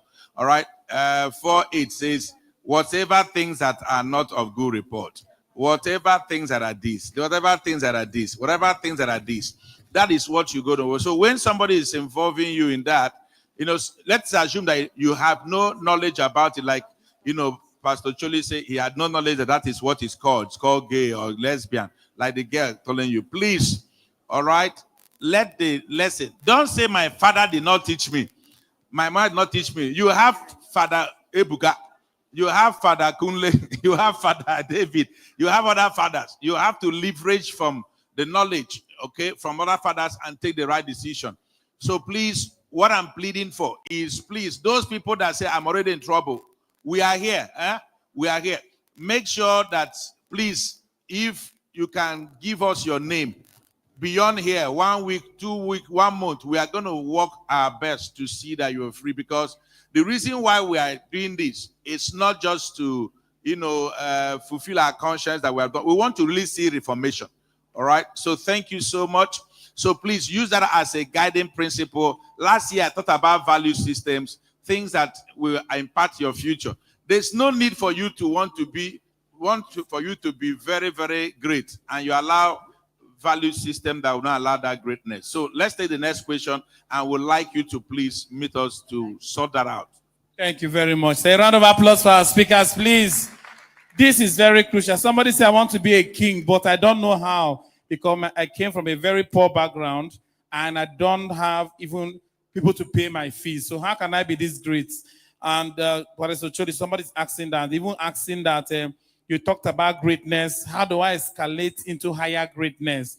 So, and just to also add this together, this person is asking us, how do we fund this initiative? What is our main source of support? And what do we do? So let me add this question so you can answer. It says, in a situation whereby I have my own career choice to follow, and my parents choose another career for me, what should I do? Okay, so somebody will take career.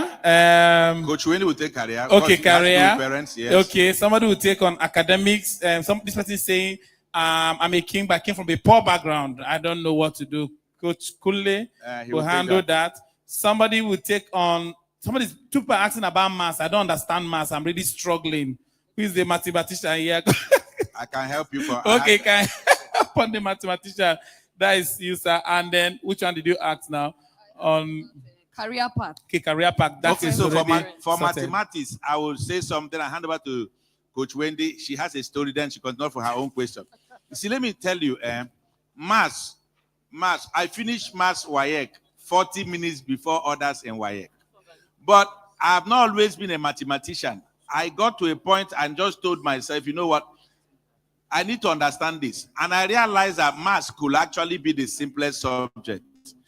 It's because you are maybe either scared or you had the wrong teacher, or for whatever reason. Maths is all about formula, and it's not about cramming formula. It's about bringing mathematics into real life or combination. I'm trying to avoid bringing mathematics solutions now or word problem and all those. It's just understand the thing they are trying to say. Don't be scared. Help me tell neighbor, don't be afraid of maths. Don't be afraid of maths. I will finish maths on time and I'll say have A's. All right, so please don't be scared. Know that maths is the easiest one of the easiest subjects, and then it's all about formula, and the formula is based on not cramming, but on you understanding the thing they are trying to pass across in the mathematics. Let me hand over to Coach Wendy. Thank you, sir. Okay, so I'm going to start off from that maths part. I struggled with mathematics in school, and I was an A++ student. And for you to make a C, do we have A students in the house? Let's brag small, please. Come on now. But for you to make a C in maths, that was a failure for me. So I was failing maths because I was making C's. But the interesting thing, the problem was not that I wasn't smart. And the problem is not that you are not smart if you're not passing. There is nobody in this room who is not smart to make the best result. Did you hear that? There is nobody in this room who does not have the ability to make the best result. I graduated, made a C, came out, but when I became a parent, something happened to me. I realized that maths was simple. Because I now started to realize that it was just me who was afraid because I believe I didn't have a good teacher. And I also didn't have somebody who mentored me or told me this kind of story in that time. So what I would tell you today is go back to your maths and put your mind to it. Today, I do maths better as an adult. So imagine if you give me a maths exam now, I'll pass it, I'll ace it. So I started to think, is it possible that I have 15-year-olds? Is it possible that they can do maths better by learning simple things? And just by putting interest, I now have children who do maths very, very well. So I want to advise you so that you don't tell my kind of story. I'm 40 today, so that when you're at 40, you're not telling my kind of story of how you missed it. Just go and tell yourself that you can put your mind to it, learn it, and then begin to don't be afraid of it. Math is actually very straightforward. It is garbage in, garbage out. So tell yourself first that you can, and you will. Now, on the second part, on career, it looks very easy to say, my parents don't know where I should go. Is it also possible that you might not also understand the path? Now, there are two sides to this story. There is a part where you understand that this is what I want to become, right? And your parents are going different way because of what they think. How you are going to come into a safe place with your parents is to go and do more study about what you want to study. Did you hear me? Go and do more study about what you want to study. Come back to your parents and prove to them that you know what you're doing. Because if you keep telling me you want to be an astronaut, the truth of the matter is that I can't see it. Come back to me and tell me why this is it. Remember that these are 2 generations apart. This morning, I was having a conversation with my husband, and he was telling me about someone who earns from their house in Nigeria about $3,500. And when you calculate her salary through the year, it means that she earns about, say, 70 million in 1 year. Now, if you tell that to your parents, they might not be able to marry it together. Right? They might not be able to understand it. Why you need to do a job where you can sit in your house and make that kind of money. Most MDs of very big companies you see don't earn that much. Right? But your parents don't know it.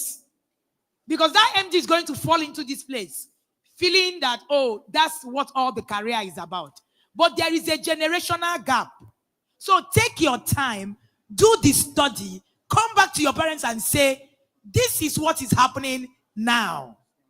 And then begin to now give them reasons why this career path is something that you can do. I will share my story again. When I wanted to veer off from my medical field to doing parent coaching, my parents felt that, hey, you want to throw away all the degrees that we paid for. Because I have two degrees, I've gone to school, name it, but they didn't know any better. Today, they would have preferred I started parent coaching from 20. So my point is, you need to go back to them, prove to them that you know what you're doing by studying that thing that you want to study and telling us that is relevant. Thank you. A round of applause for Coach Wendy, please.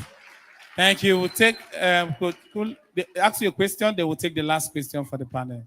Just one more. Okay, so somebody asked that I want to be a king, but now they can't even pay my school fees. How do I become a king? That's a very important question, and I want you to listen to me very well so that you hear the answer to that question. We had a president in Nigeria that said that he did not have shoes going to school. Who was that president? There is a man who owns Coscharis Motors. What's his name? Okay, his name is Cosmos Maduka. He also didn't finish school, but he's a billionaire now in Nigeria. One of the richest men that we have. Then there is King David in the Bible, who was a shepherd boy, but he became a king. Do you know what is common to all three of them? The common thing for all three of them is that all of them were good at what they were doing when there was no money.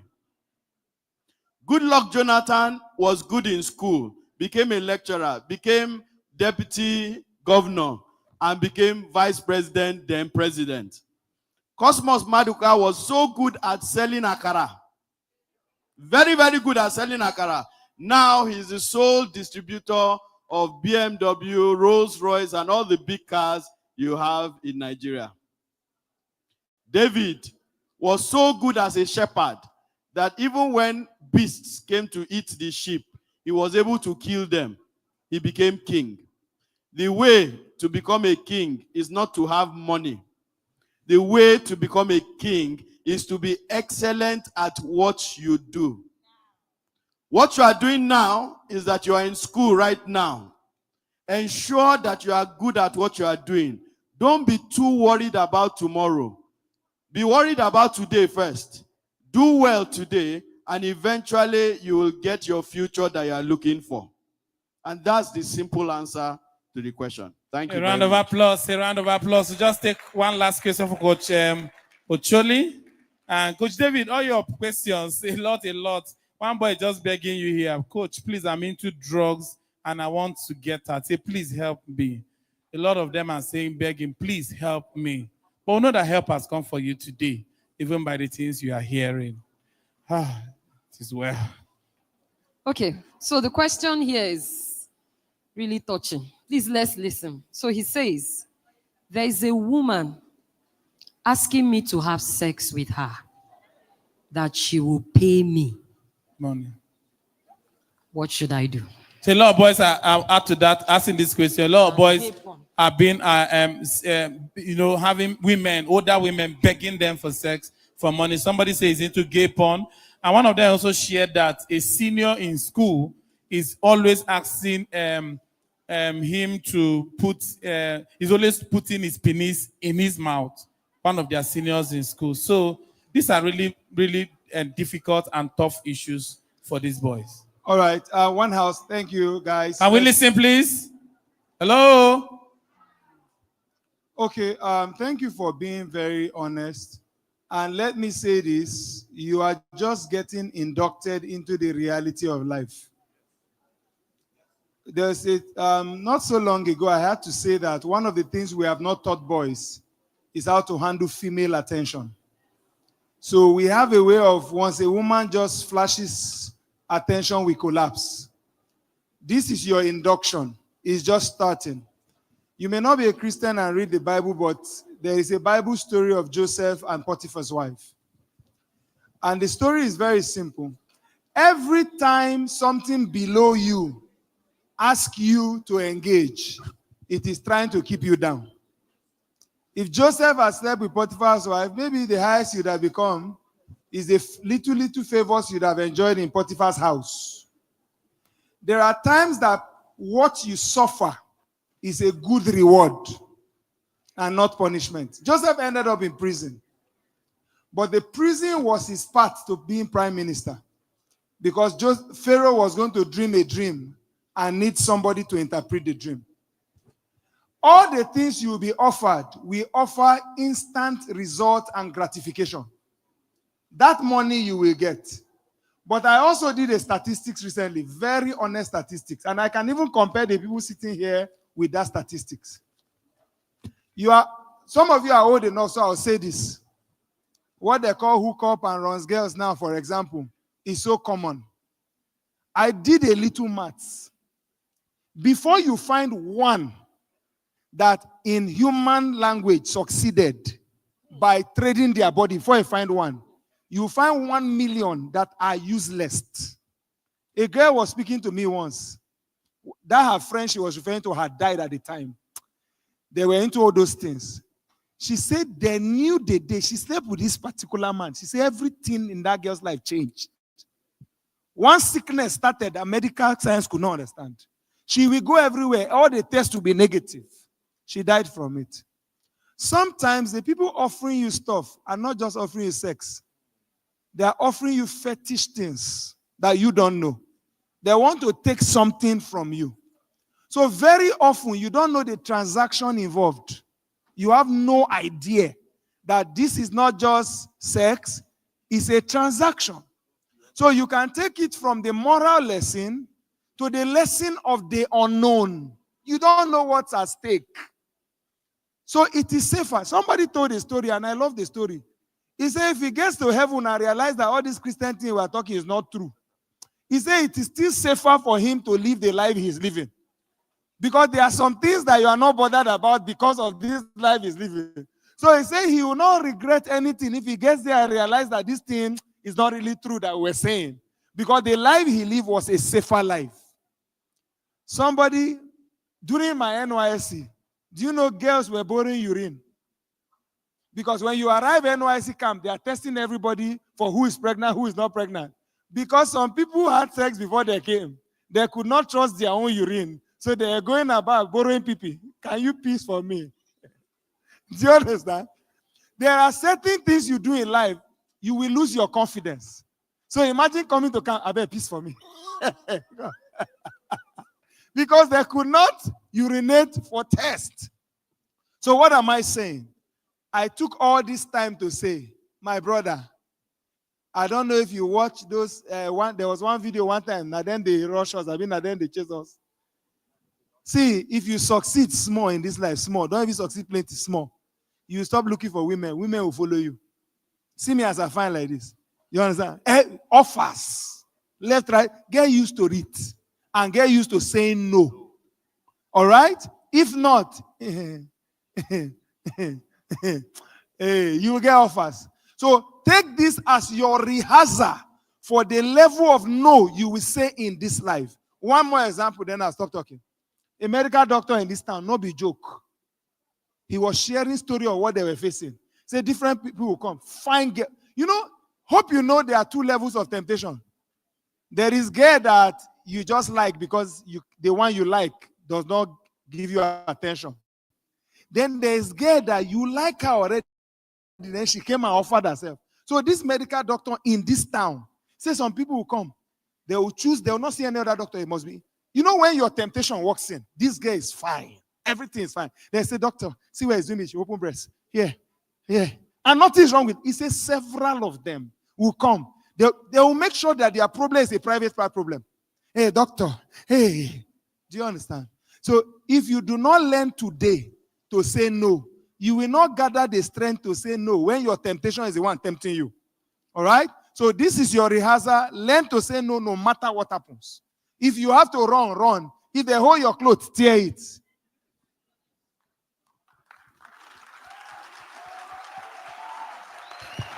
Wow. Is somebody clapping? Wow. IBC this year is profound. The lessons, the thoughts are just awesome.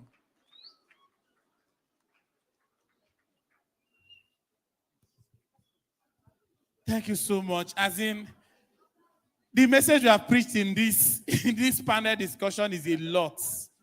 And for those of you that are really crying for help, saying I need help, some people are literally crying, writing. Help has come for you. With this thing you've heard today, run with it.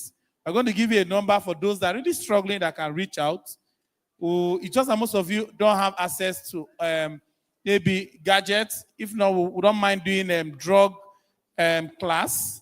You know, so the next seminar we're going to have for IBC will be on drugs, and it'll probably be next month. So look out on our platform. We'll do a special class on drug abuse taken by Coach David. So look out for that. Look for a way. If you must find solution, beg your parents, I need to listen to that class. So the flyer will be up by next week so that I can follow up and do a thorough teaching in that class, 2 hours, talking, sharing example, being people to share their stories and seeking the help you need. So we also deal with other addictions in that webinars. But it can only be online because we can't gather you again. So to be shared on our Facebook and Instagram handle, sometimes in June, that class we hold on addiction, especially drugs, porn, and other issues. Is that okay? We still give numbers for those that really need help. Want to speak with Coach David further. Here in Abuja, I want to come to our office in Lokogoma for counseling. We are willing to do that for you as you come. Thank you so much. Our speakers, have they done so well today? So we have a lot of presentation. Our pastor will give the closing charge. Then we'll have 2 dance group, music. We have spoken words. We have our special students. So we'll just do all our dance and have fun. And we'll have our lunch before we go. But we can't close without, appreciating our speakers who have done so well. All right, please let's give them a round of applause.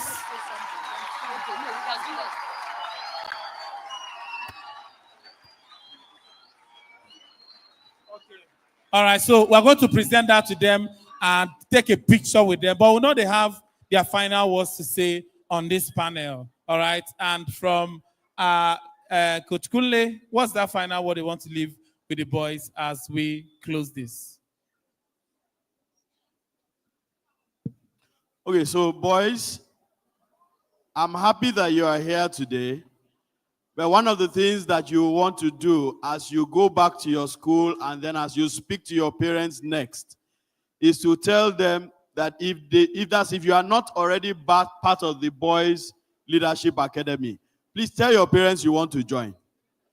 Even when you are in school, when you are back on holiday, there are programs for it. My own son is also in boarding house and he's part of the Boys Leadership Academy. So when he's on holiday, he's there. So join the Boys Leadership Academy, and that will be my last word. God bless you all. Okay, so thank you so much. And my last word will be to parents. You know, it's very easy for us to read all these things and exonerate ourselves and say to ourselves, oh, my children are not here, so it's not my children.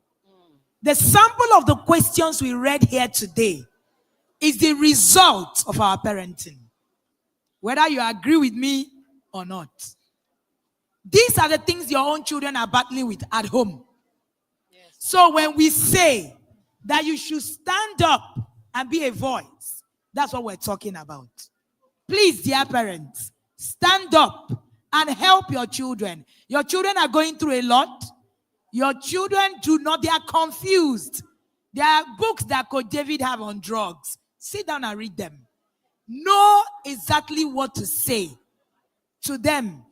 It is your job to guide your children. And I charge you today, stand up and get parenting education to help your children for their future. Thank you.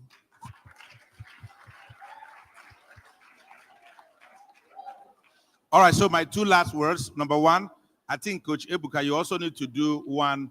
Coach Ebuka. Yes, sir. In addition to the drugs, I think that thing should be two, both drugs and sex. Yes, sir. And get Coach Pastor Ocholi to do it. All right, to join him to do that. When you are doing another one, I will come. But let's both of them do that first one. All right. And when you are doing the one that had to do with fathers and men, me and you will do that one. All right, because I think that one of the things that hits me, I was doing the video for this meeting, is that when you raise a boy well, you preserve a generation. And I want to encourage our men that are here, please, let's do our best to bring our influence to bear to raise the kind of boys that will preserve a generation. Let's be the type of men that will influence them positively. Thank you.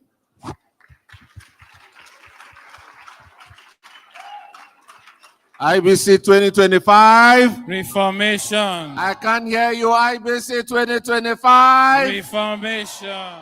Now, every single person seated here wants to be a doctor, a lawyer, a pilot, a footballer, whatever it is you want to do.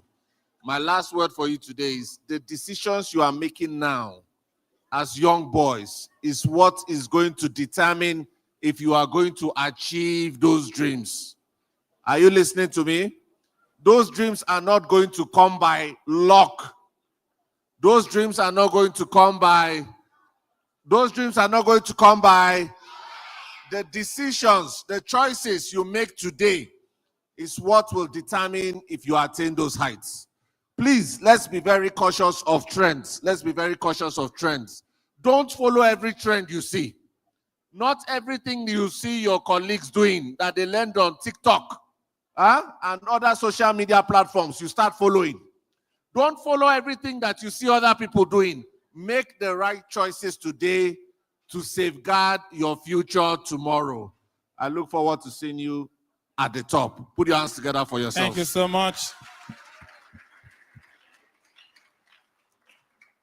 All right. Just remember that life is not done in classes. Life is done individually. So you see all these questions we have asked, they have to do with environment, communities, like my class, my schoolmate, my peer. I don't even know where most of my classmates are. I see some of them, I don't even remember their name. Because we have left the class. We are now doing our life. So you see everybody around you, you will soon forget them. Or you will meet them at the right places or wrong places. That's the honest truth. All right? So remember that this is an individual journey eventually. That your personal choices, what you follow or do not follow, will end up being your own reality. Even your parents that are loving you right now. When last did I see my father? We spoke on phone. You understand what I'm saying? Everybody will face their part, make their choices, and live out the consequences of their own choice. So remember, you are an individual.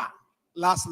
God bless you. Thank you very much. A round of applause for our coaches, our mentors, our panelists. Please, want to stand up so we'll take pictures together as we present this to you.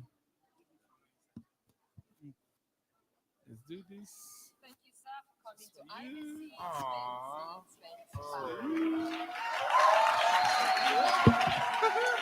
made it. My God.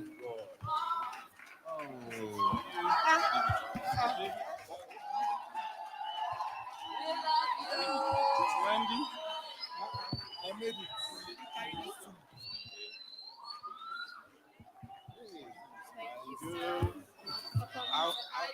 I would like to meet the man. People should snap me. I made it. So can come together and just take pictures. Thank you.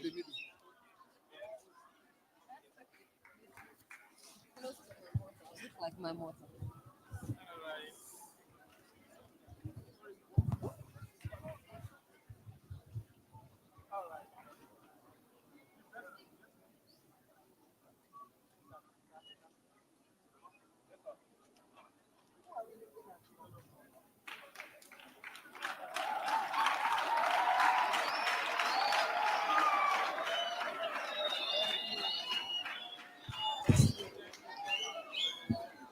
Thank you very much. Please, let's appreciate them as they go back to their seat. Let's appreciate them. Thank you very much. We are grateful. We are grateful.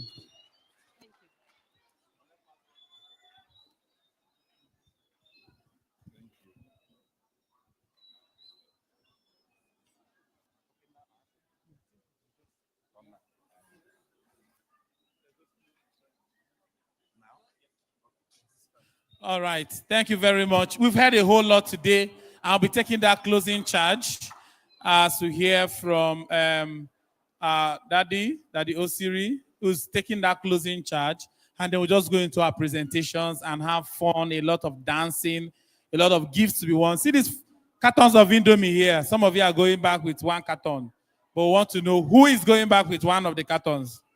All right. So we'll take this closing charge from our daddy, and then we'll go into our presentation. So we need you to be quiet in a few minutes, and let's close this session and just have fun.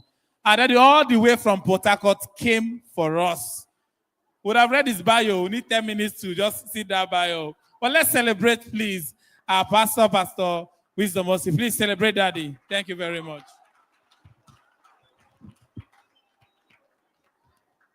Okay. IBC 2025. Reformation. Can we stand on our feet? If you're a boy and you know that you're a king, let's do it again one more time. Say, I can. I cannot hear your voice. Say, I can. I shall. I will. In fact, I must fulfill my destiny.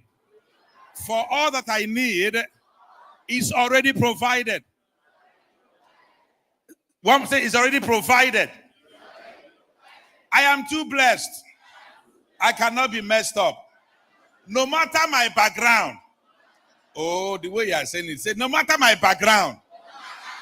Can you demonstrate? Say, no matter my background. It's not God's plan for my back to remain on the ground. Now let's go. Say, I can see myself in the future. Are you sure? Are you sure? One more time. Say, I can see myself in the future. I am doing better than I'm doing right now. Now sound a one and say future. Oh, say future. Wait for me. I'm coming in a style. I'm coming to overtake. I'm coming to take over. I am a king. I am a king. I will not settle for anything less but the best. Help me introduce yourself as a king to the next guy on your side. Introduce yourself. Say, my name is King. You tell them. My name is King. You tell them. You have heard about King David. Is that not correct? But right here we have King Ebuka. We have King Kunle. We have King David. We have King Ocholi. We have all kinds of kings. And we have King Osiri Wisdom. Please be seated. My assignment this afternoon is to share very briefly. Please tell the person by your side, don't disturb me in the next 10 minutes. Please, please, please, please. I want to say a big thank you and stand upon the existing protocol for everyone that is here. And thank you, Coach Kunle, Coach Wendy, and Abstasia Lau, and everyone that's been here. Thank you, Ocholi, and your wife. Thank you, the Umaid family. Thank you so much. Thank you, David. And thank you, every other person. Mary, you know that we love you. Thank you so much for all you do. Okay, so my assignment is the visionary king.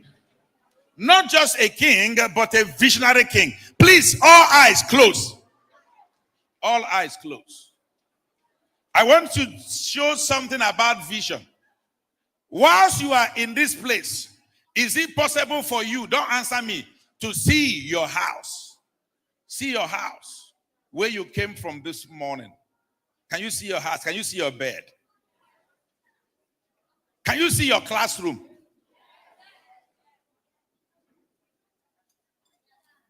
Can you see your father or mother or uncle or younger one, anyone that helped you? Can you see the vehicle, the bus that carried you to this place?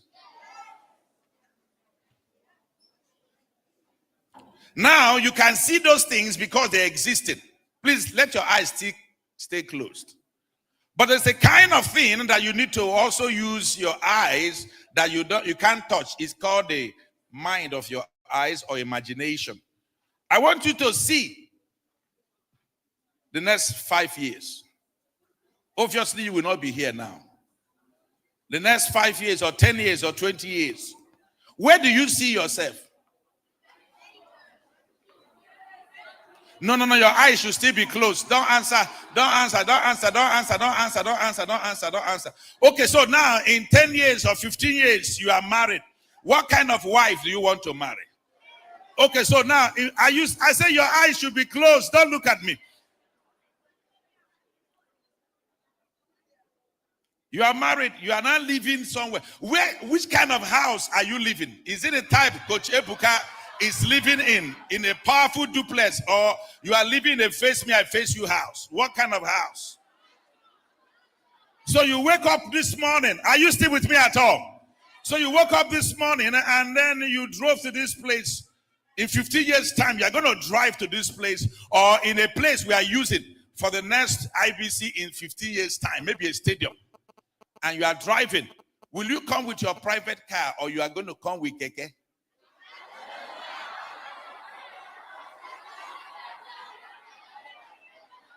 So you took your bath this morning. That's 15 years time. I'm using 15 years because that time you have finished university, you have worked for a while. So now you are coming. You took a bath. Will you take a bath that you waited for 17 people to finish bathing before you bathed? Is that the kind of compound you are coming from? Are you going to come from a place where you press a button and then the bathtub, the bedroom bathtub will come from under and drop like this? And when you mention your name, your car will open. And your car doesn't have a key. So now you mention your name. What is your name? What is your name? I say, what is your name? Do you know that there are some people that they don't have a key that opens their car? It's their name that opens a car. Is that the kind of car you want to come to the meeting with?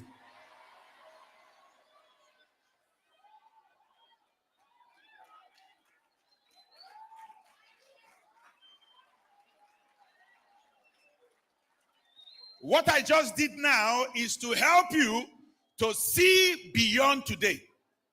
A visionary king sees beyond today. A leader does not just see things the way they are. A leader sees things the way they could become. 20 children, they don't play together for 20 years. After a while, everyone will find their water level. I'm going to say that again. 20 children, they don't play together for 20 years. After a while, everyone will find their water level. And what we are doing is an investment. It's like a venture capitalist. I'm sure that's a big English for you. So what that is like seeing your tomorrow, and we are believing in your tomorrow to do this work we are doing. So when you hear a visionary king, what does vision mean? Vision is a picture of a preferable future. That's why I asked you to see 10 years from now. And I will close by telling you what this thing can do for you. To see 10 years from now, to see 15 years from now. So today you may not have shoes to wear. Today your clothes may not be clean. Today you may not be the kind of person that you wanted to be, but you can change it. When you see visionary, are you still with me at all? Please be silent. Thank you. So vision is a picture of a preferable future. But beyond that is what they call visionary leader. When you hear the word visionary, it is when the vision has now imparted you spirit, soul, and body. Which means that the vision determines your choices. The vision now determines what you do. That is when you begin to start the journey of being visionary. Because they asked me to talk about visionary kings. Mission. Vision is a feature where you want to be. But mission is vision in motion. That means that vision is now affecting you. There are some nations that their vision has affected them. There are some other nations, their national anthem is not affecting them at all.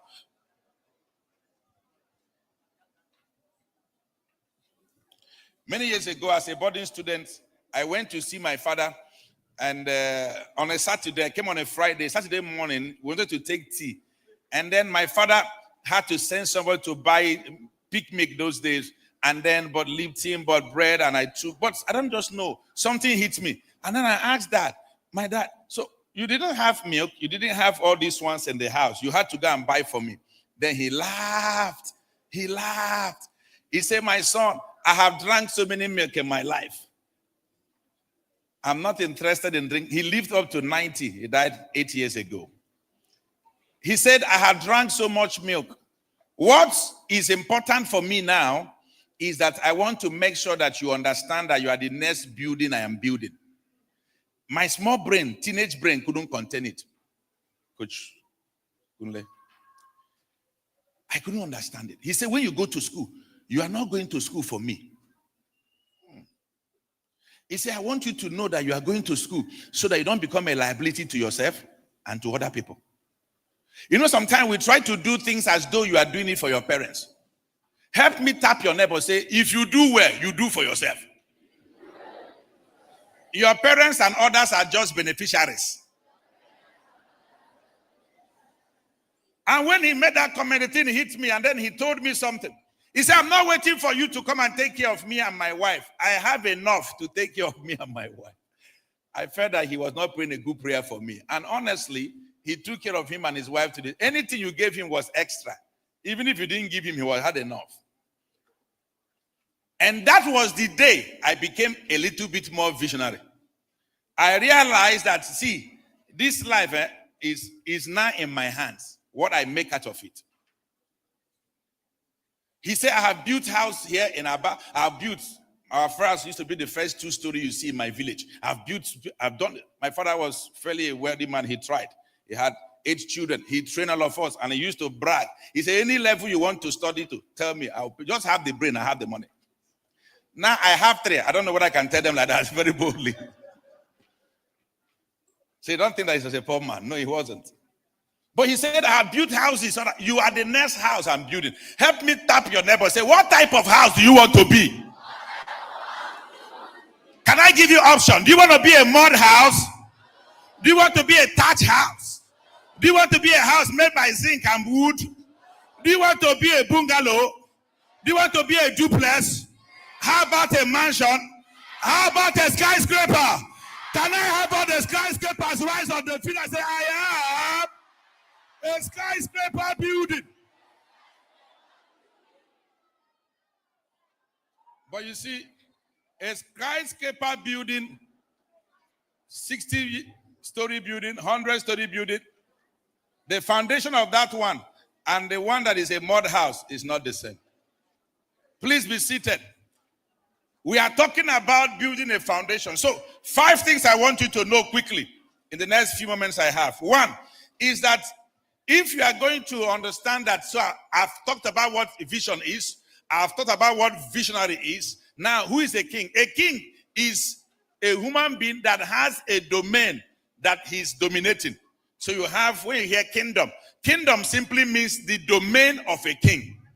It's like when they were introducing all of us here, you hear Coach Kunle is a king when it has to do with marriage. So he's doing marriage seal. Am I right? So you hear Coach Wendy is doing parenting. So you hear Coach Ebuka, he's doing with the boys. Then you hear David, he's handling to help us with drugs. So you hear Coach Ocholi, he's handling us with relationship, marriage. That's why he's looking fresh with the wife. You see now? So now, the moment you understand that, then you hear our dear Pastor May and the wife, Etima. You see them. They are handling which one here now? They are handling the girls. So you see, each of those things are the domain of a king. So when you hear king, a king does not stay in the space. There is a place the king handles. And that's where you now have the domain of a king. Help me ask your neighbor, do you have a domain?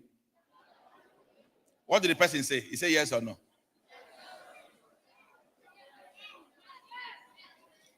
So write it down in the comments and say, I will find my domain and develop it. Please write there. 5 things I want you to do if you're going to be a visionary. Number 1, do a meeting with you to determine your current position. Write as fast as you can. Do a meeting. Write. Don't listen. Just write. Don't talk. Write. Don't talk with your fingers. Don't talk. Just write. Fast, fast, fast. Are you the fastest writer here? Number 1, do a personal meeting with you. Not a meeting with another person. Just you. Do a meeting with you to determine your current reality. Where am I now? Because if you don't know where you are, it's difficult to determine where you want to go to. Number 2, document what you have decided or discovered because of where you are now. Like the young man that says, I don't have money to go to university. I don't do this one. My family are poor. That is your current reality. You have to find, where am I? Number 3, are you still with me? You have to now design a desirable destination. That is why I asked you to close your eyes. When you go back home, close your eyes and write down the things you are seeing. They may not look visible, but you see, the spiritual things are things that control the natural. Write them down. Number 3, design your desired destination. Number 4 is decide the platform. The platform you are going to express your visionary kingdom. It's like I've mentioned all the coaches here. They have decided which area they are going to focus on. Number 5, and the last one there, is that you also have to develop a compelling reason. A compelling reason to keep you on track and also to keep you motivated as a reward. Number 5, develop a compelling plan and reward system to keep you motivated and on track. Because if you're not careful, certain things can make you become discouraged. You become discouraged. So your friends may be carrying bigger things now, better bags, better shoe, but you don't have those things that they are using. Don't allow what they have now to stop you, because you may not have television now, but if you have vision, you can build a television. Did you just hear that one? I didn't say you will buy. I said you will build. You will invent a television. So don't allow what someone has currently to stop you from dreaming something bigger. So what are the things that being a visionary king will do for you? What will vision do for you as a king? Write them down. There are 5 of them I'll give you. 1 is it will help to define you. You know, when Coach or Pastor Choli was saying, you know, keep talking so that they can know who you are. That is defining you. A vision will define you. A vision. Vision defines people. As a visionary king here, once you have a vision, you see, vision is also like a social magnet. Once you decide what you want to do, it removes people that should be in your life and attracts certain people to be in your life. So number 1, vision. As a vision leader, it will define you. Number 2, it will refine you. Suddenly you begin to see certain things about your life that will not be nice. You have to take them away. Number 3, it will also discipline you. See, I've come to learn that the fastest way to discipline anybody is to give the person a vision. Please write this down. A man without a vision will always return back to his past. I'm going to say that again. A man without a vision will always return back to his past.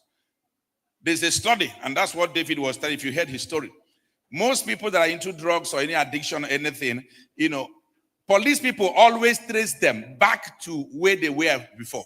And good enough, whenever you trace them, if you go there, you will still see them there.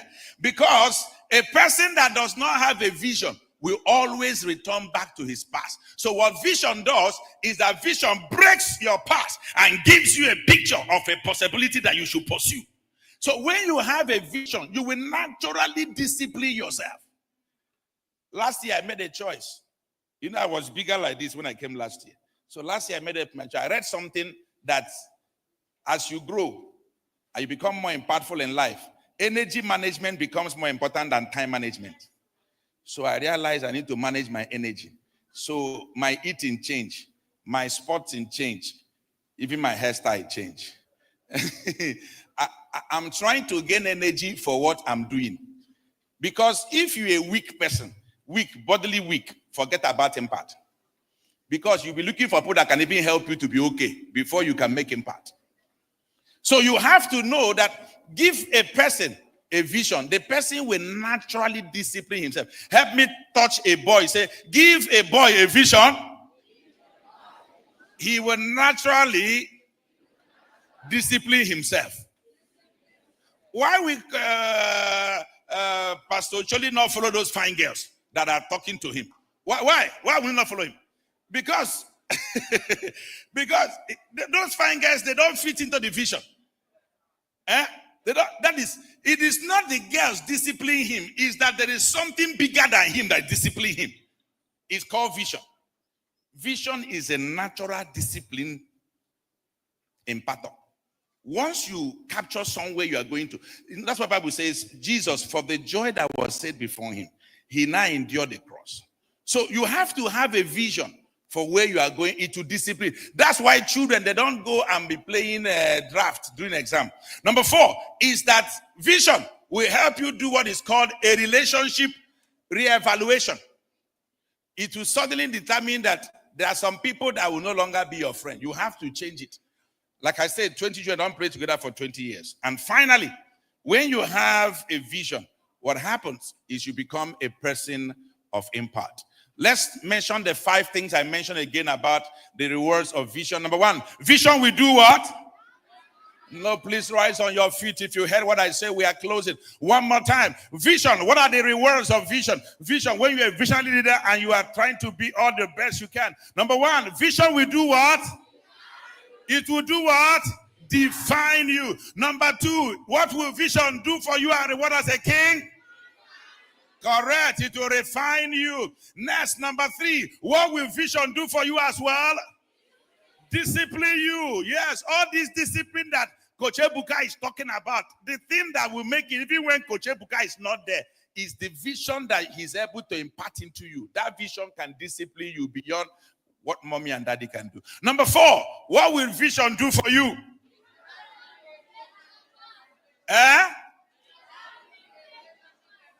Relationship re-evaluation, so that you not do follow and follow like Coach Ebuka followed, and then they nearly use arrow to kill him because of one mango. Imagine if Coach Ebuka has, God forbid, has followed, if somebody followed us and the person die, they will just buy a basket of mango and put inside the person's casket and say, be eating mango while you are there. Or cashew, they will just buy cashew and put for you inside that place. Number 5, I say vision will do what for you? Make your life impactful. Now, suddenly, as a king, you'll be thinking of who can I serve? Who can I help? How can I make this thing happen for everyone? Please lift up your hand one more time as we take our confession. Say, I am a king. People here are shy. I'd say more than people at the wing. Can I hear you? People on top. Are you sitting there? Are you standing up? People of you up there. Say, I am. Those of you up, are you with us or are you against us? Say, I am a king. I believe what it takes to manifest as a king is already on my inside. I will unleash my kingship as a visionary king. Tell the person, say, watch me Oh, look for your friend that you understand. Say, watch me. Don't forget today. I had made up my mind from today. I will be a visionary king. We might be 2,000 plus here. Go ahead. We are thousands here. But I have made up my mind. As an individual, I will be a visionary king. Help me look for 5 people and tell them I will be a visionary king, and I will see you 2026 IBC.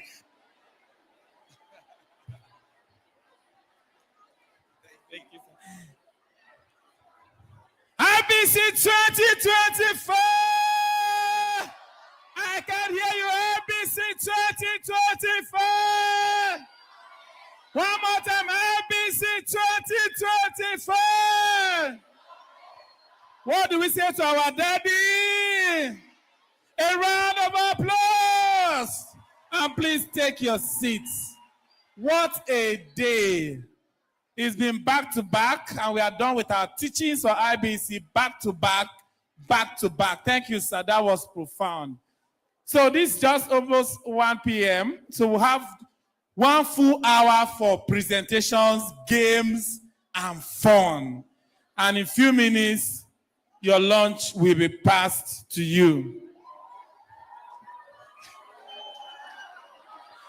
So we want the ushers to please clear the stage. We want to clear these seats because we have dance groups that need to dance. All right. So in this order, we are going to be taking presentation. We also have some games for people that will be winning these cartons of Indomie. We'll have presentation from our special needs school too. All right. We're going to go in this order. We'll have the spoken word first. We're going to start with that. After that, we'll have the first dance group from Life Camp. After that, we'll have the person doing the song. We'll have the second dance group. And then we'll have some games, award presentations. And we're going to have fun. It's going to really, really be interesting. All right.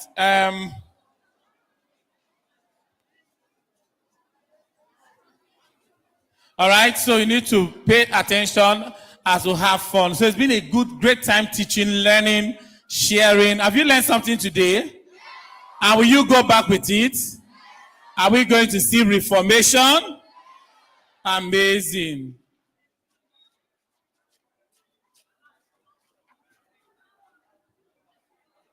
All right, just for them to clear the stage. And so we'll have that.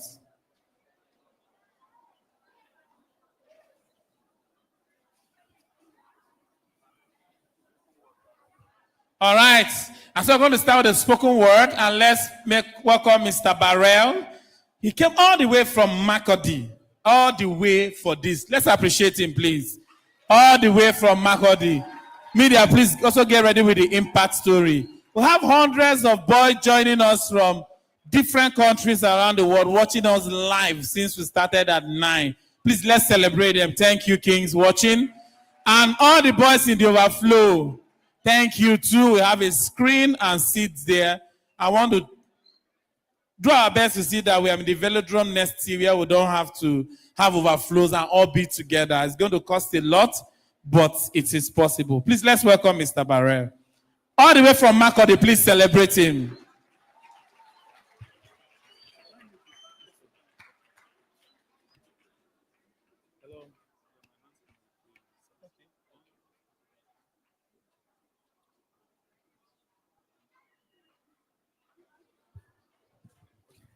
Media, you also set up with the keyboard, please. Thank you very much.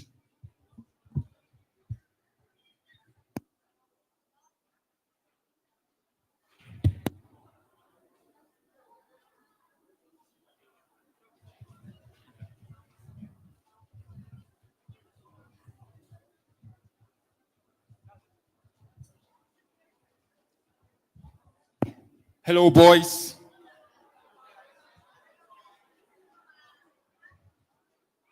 Don't kill the energy on me. Oh. Okay, so we're not killing the vibe, are we? Are we killing the vibe? Okay, that note can be stronger. Shay? Okay, so let's do it military style, can we? How many of you here want to be a soldier? You want to be a soldier?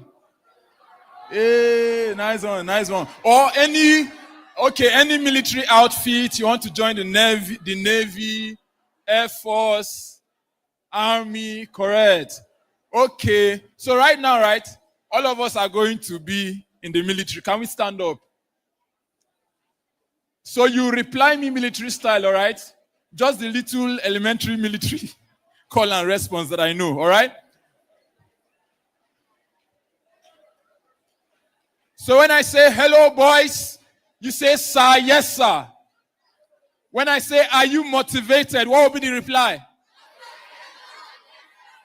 Okay, coordinatedly, okay. So, motivated, sir. All right? Are you good to go? It's 3 times now. People be doing, even army school, alpha. Okay, let's run it together, right? So, let it be 3 times. Then there's this last one, all right? I'll ask you, are you tired? See what you do. God forbid, sir. Are you ready? Can we try it? Hello, boys. Hey, sir, yes, sir. Hello, boys. Are you motivated? Are you good to go? Are you tired? All right, you can have your seat. Celebrate yourselves. Okay. Okay, so you're alive now, right? The vibe is not dying. Okay, so the next thing you help me do is you just turn down your volume till I can't hear you. Are we good to go? All right, so you turn down your volume as you see my hand like this. Keep slowing it down, quiet down until I can't hear you. You can keep talking. Now just quiet till I can't hear anybody. So one of the most important things, while I think that such a conference is very important, and I want to say a very deep thank you to Coach Ebuka and every speaker that was able to, bring value to us today. And one of the reasons why I believe that this is important is because there is so much responsibility hanging on the shoulders of the male folk. And that responsibility, you get to start answering very strong questions as you grow into manhood. And one of the things that I came here to do today, I came here with just one thing. I came to ask a question, a very important question. Can we be quiet so that you'll hear this question? Are you ready? Should I give it? Where do aborted babies go?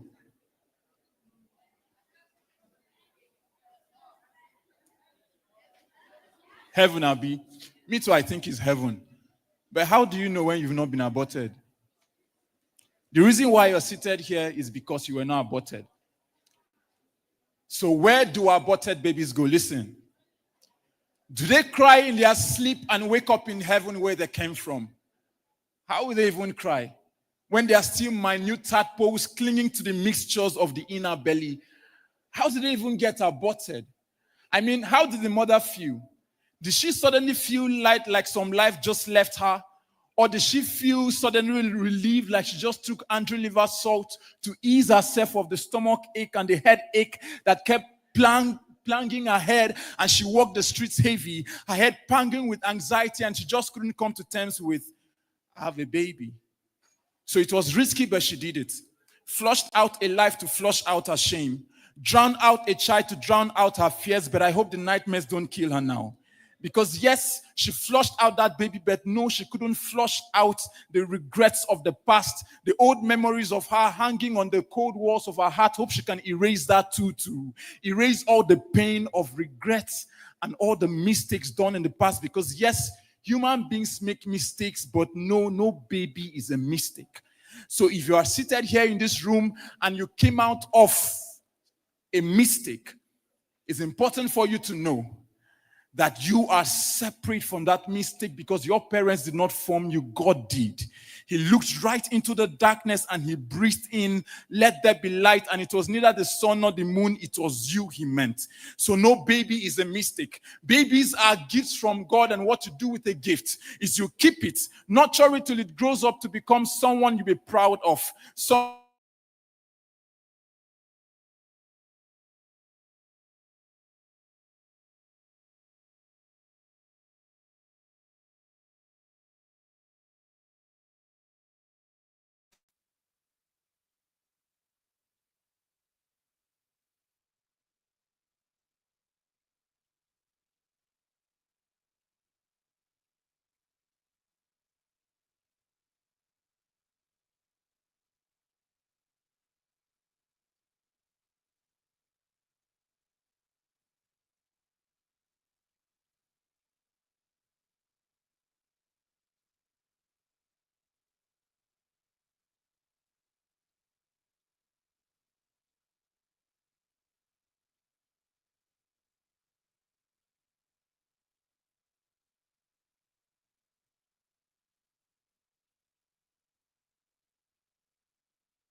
it, nurture it till it grows up to become exactly what God wanted it to become, someone that you'll be proud of all your life. No baby is a mistake.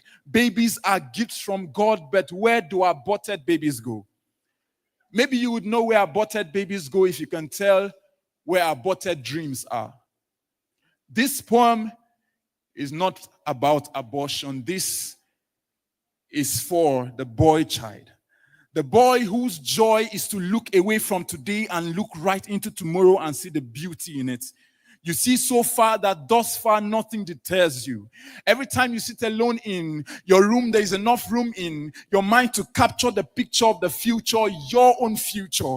You can see your dream job, your businesses, career blooming. Every time you sit alone in your room, sometimes you stay awake all night, drafting the plans, architecting the future. How blessed you are that you can see this far. Your mind is so fruitful, boy. You are not an ordinary boy, so live up to your dreams. Don't let go of those dreams, these dreams. They form the big pictures in my mind of the big things that are mine. One super idea that will make the whole world rise up for me and clap for me. One good dream of, I have a dream, a big family photo filled with other successful children, but how did I let go of my dreams? Was I afraid of being pregnant?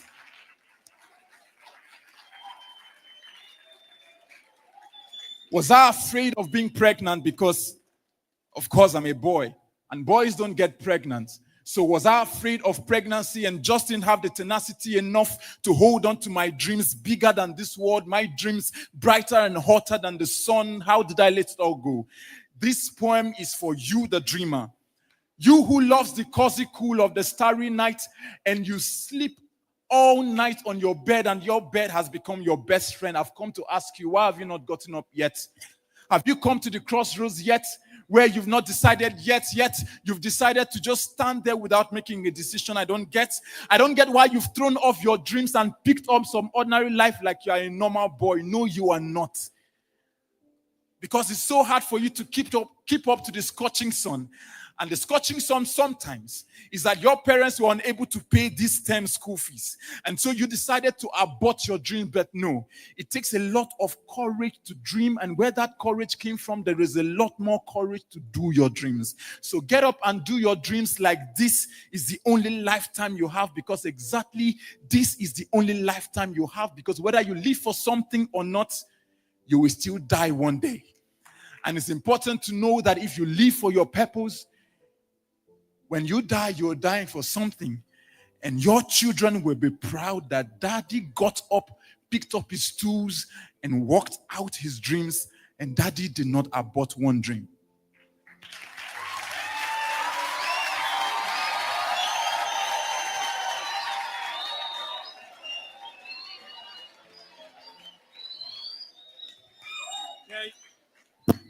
Your neighbor, don't abort that dream. Oh, can you hear me? Okay.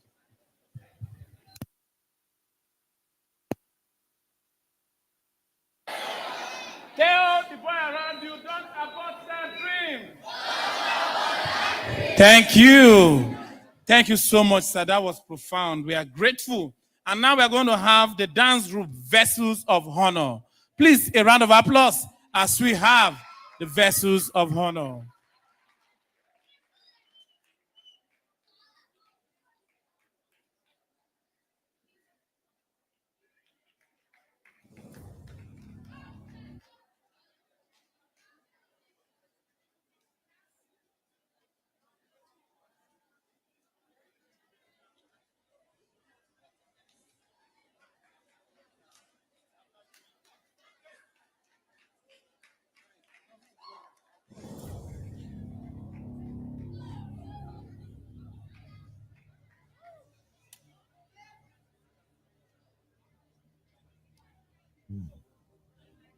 I cannot fail you. I cannot fail you. I cannot fail. There's too much at stake for me to fail or to fall and remain on the ground. I cannot fail. I am the answer to the prayers of many generations before me. I can't fail. The cost is too high. I cannot fail. Be a man. The boy child is a moving vehicle faster than a Bugatti. He learned to walk too fast, get over things like the future flash. Nobody is teaching this boy positive masculinity, and now he wears armors just to cover his insecurities.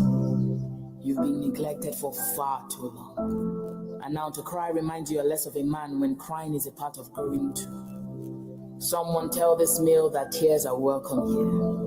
The journey is only sweet when there's some ofe onuku to accompany the fufu. The bitter leaf is never complete without something to swallow.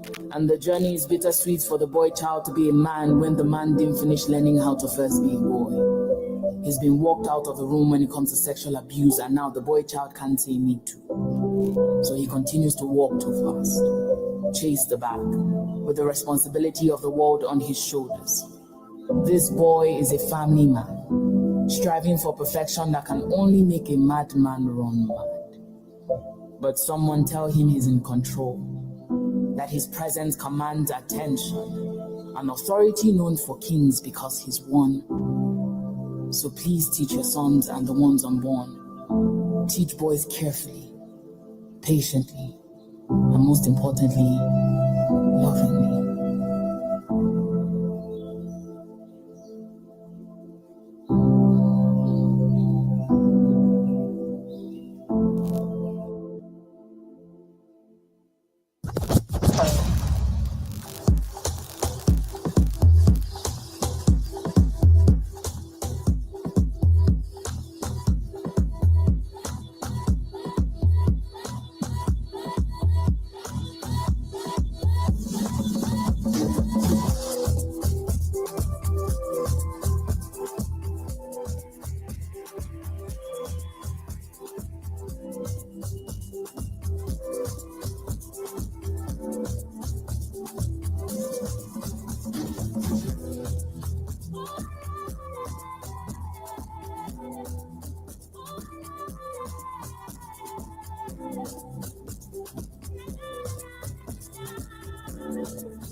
Lift your voice and shout favor.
When we say pay attention to the boy child, is a call to pay attention to the future. This is because the boy child we neglect today can tomorrow become a pain to the family system, a trouble to the society, and can even become a monster to the world at large. The happenings around us today validates this fact. Are you paying attention to raising your sons today? Are you sowing the right seed today for the future you want to see tomorrow?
Is that the way you celebrate your own?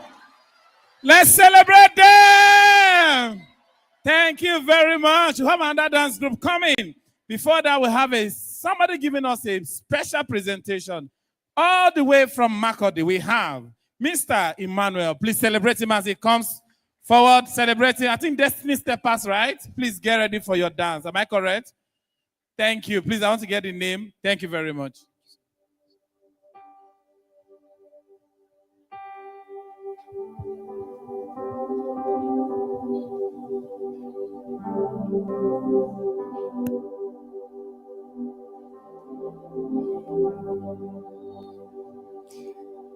Hello, boys.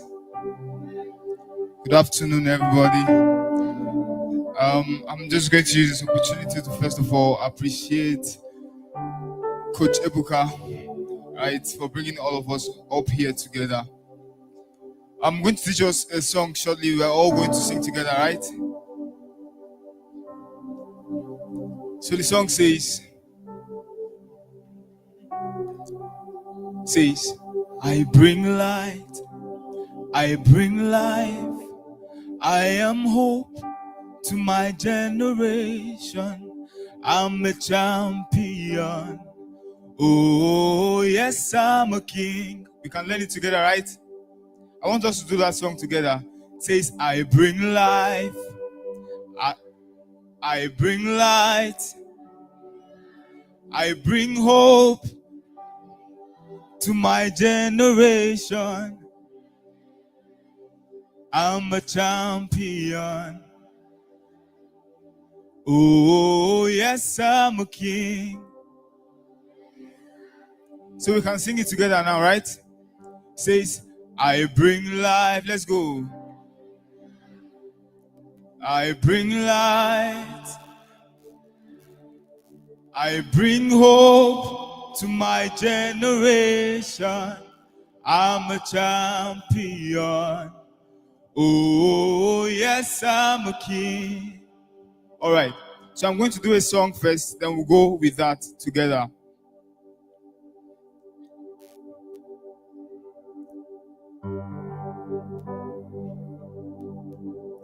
A child in the distance, playing the rain, sweet sound of water flowing away. A construction worker coming home from work, to parents and their children going to church.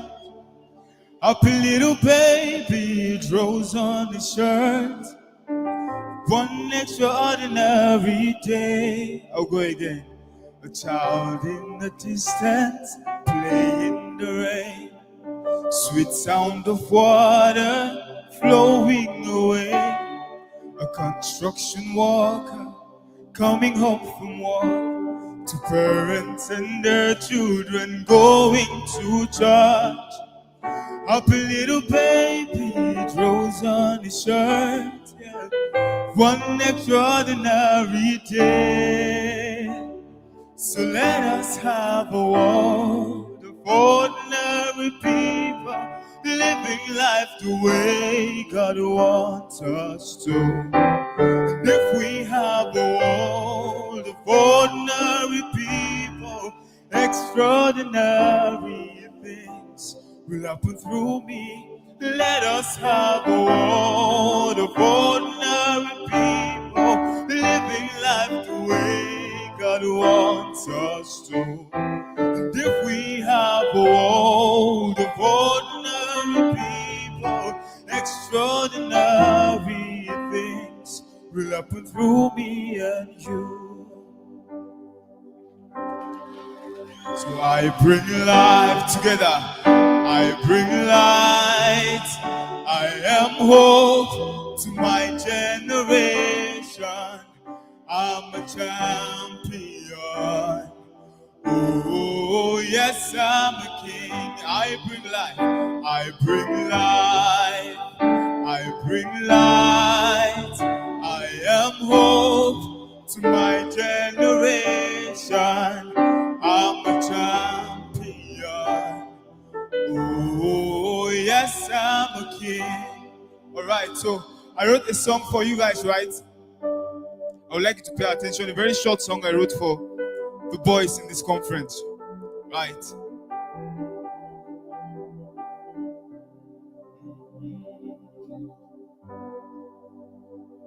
It says, you're made of fire and for the skies. Lighten up and take your flight. Every dream that seems so bold, it's just a step you haven't told. You're made of fire and for the skies. Lighten up and take your flight. Every dream that seems so bold is just a step you haven't told. You're a king, you're a flame, and I say not true. God no make mistake with you. Look deep within you. Champion's blood in your vein. Now who you be, you no need to explain. You're a king, and you're a flame. Now who you be, God no make mistake with you. Look deep within you. Champion's blood in your vein. Now who you be, God no make mistake with you.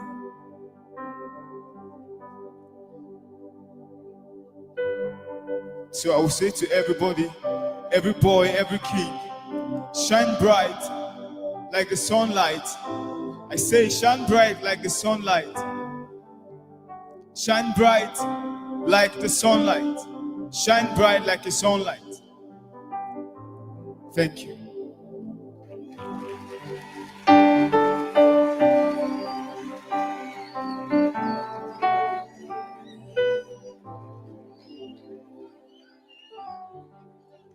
So touching. Shine bright no matter where you're coming from.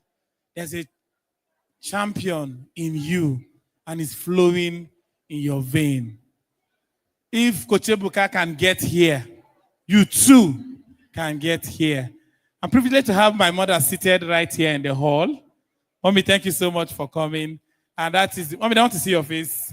Yes, that is my mother, the woman that bettered me. Thank you very much.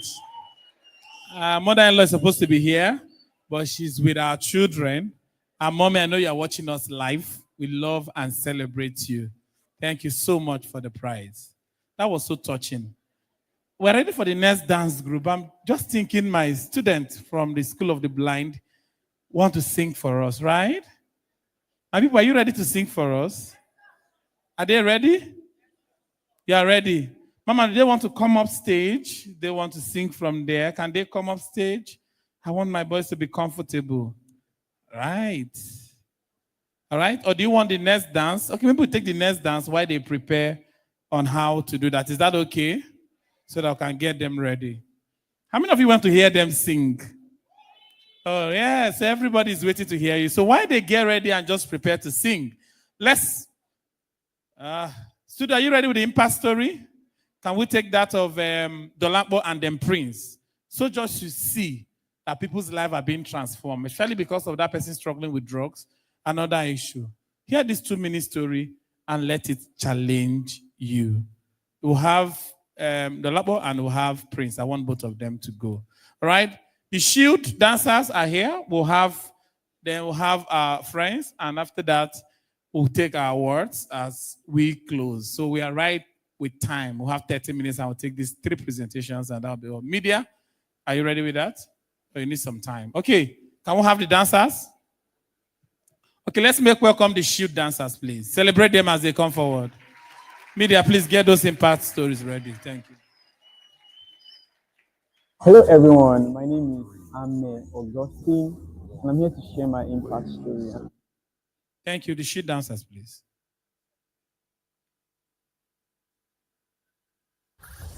Five, four, three, two, one. Ladies and gentlemen, we are the Shoot. Soldiers, are you ready for the one last? Soldiers up!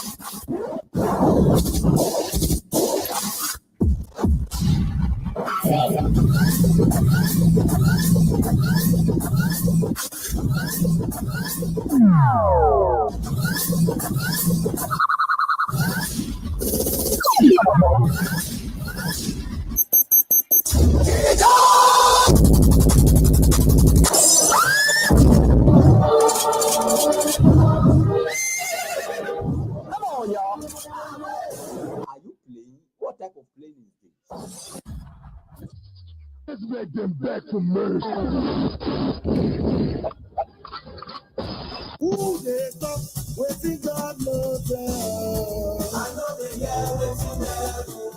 So, yo, papa, I know you're waiting them. So, I, you say, this is it.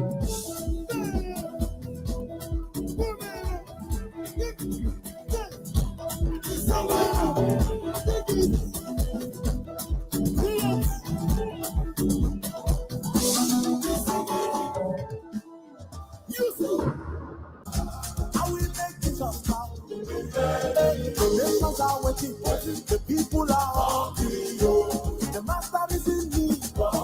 So I bless my happiness to the one who has called me. I will make this come.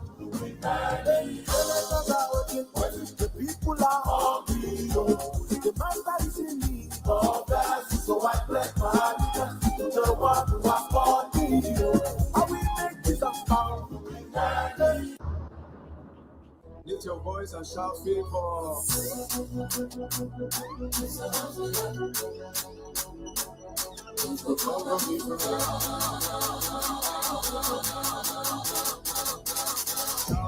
Shout it louder.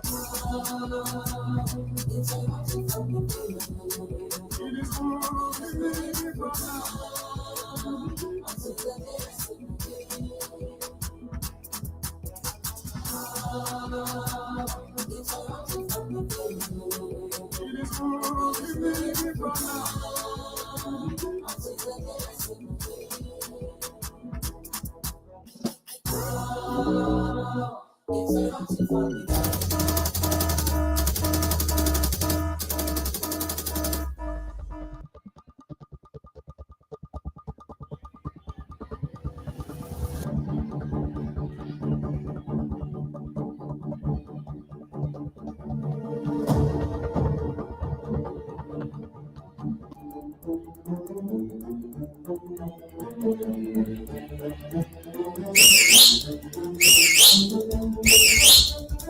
Go!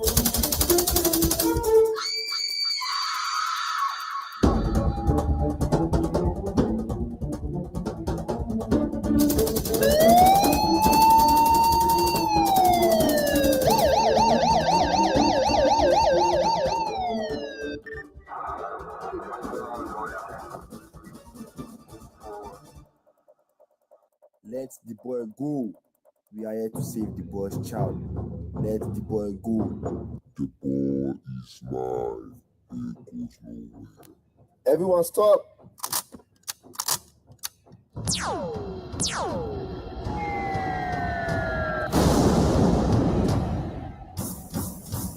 Activate.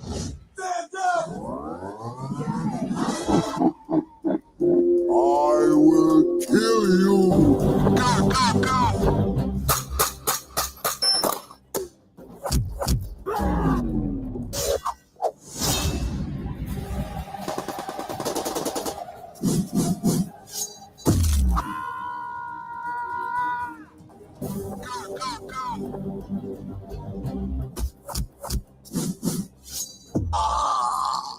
What? Let the boy go. The boy is mine. I will kill you.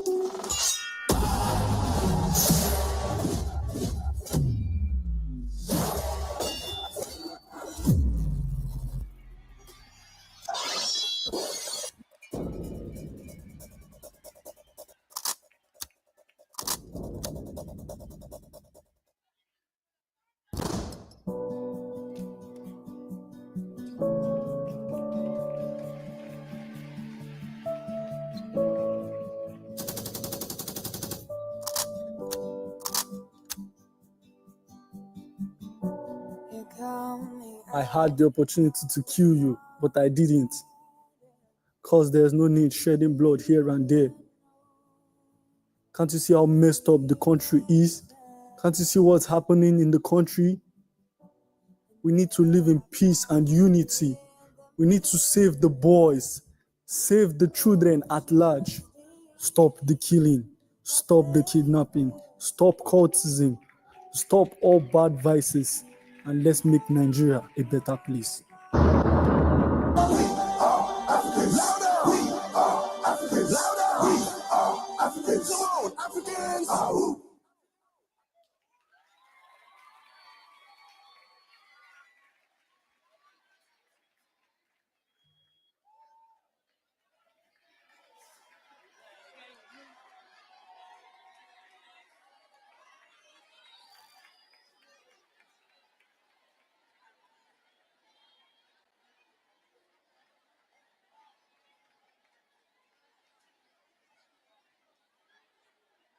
Oh my God.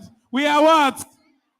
We need to save the boy child. A round of applause for them. That was amazing. That was amazing.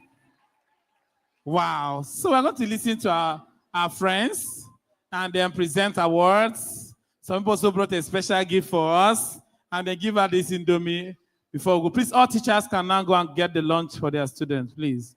Thank you. It's about time. Can we have our friends from GSS Kwali? Oh my God. I believe they can come up stage, right? Can they come up stage? Okay, down. Okay, they'll present down. So you watch them from the screen, okay? Thank you. Media, can we show the impact story now while they walk down? Please go ahead and play that while they set up. Thank you.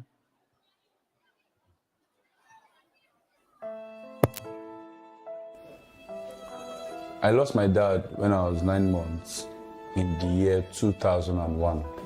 My name is Kolawole David Dolapo. Before I met Coach Ebuka, I was this young boy that was open to the will of the community and the society.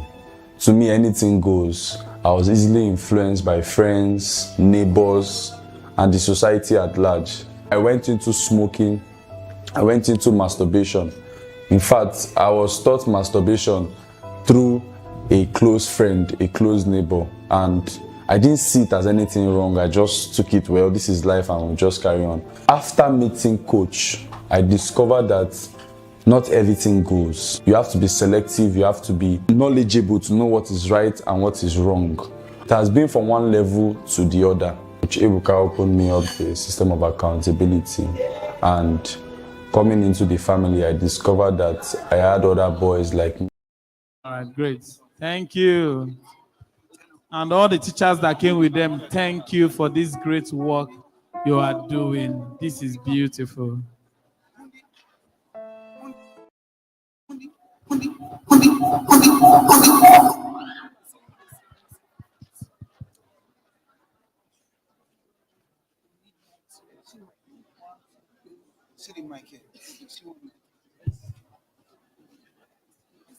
Media, are you ready for that? If not, you can go.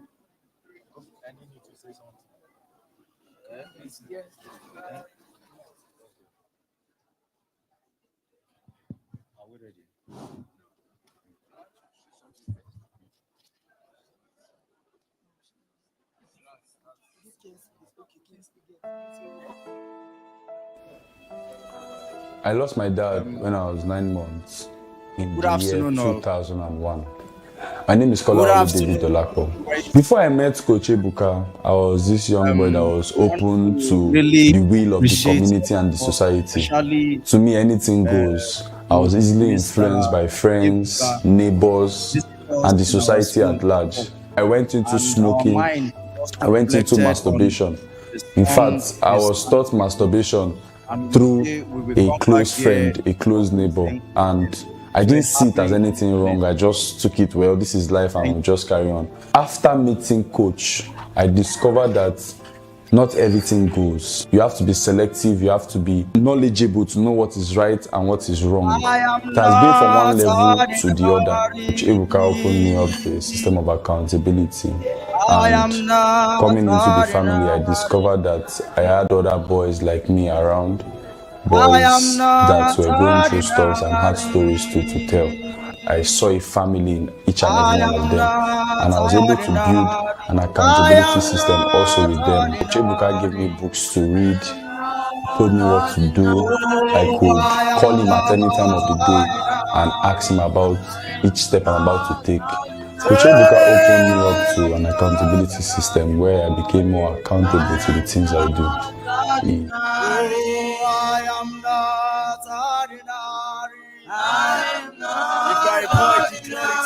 I am not an ordinary. I am not ordinary. Oh, I am not ordinary. With a smile.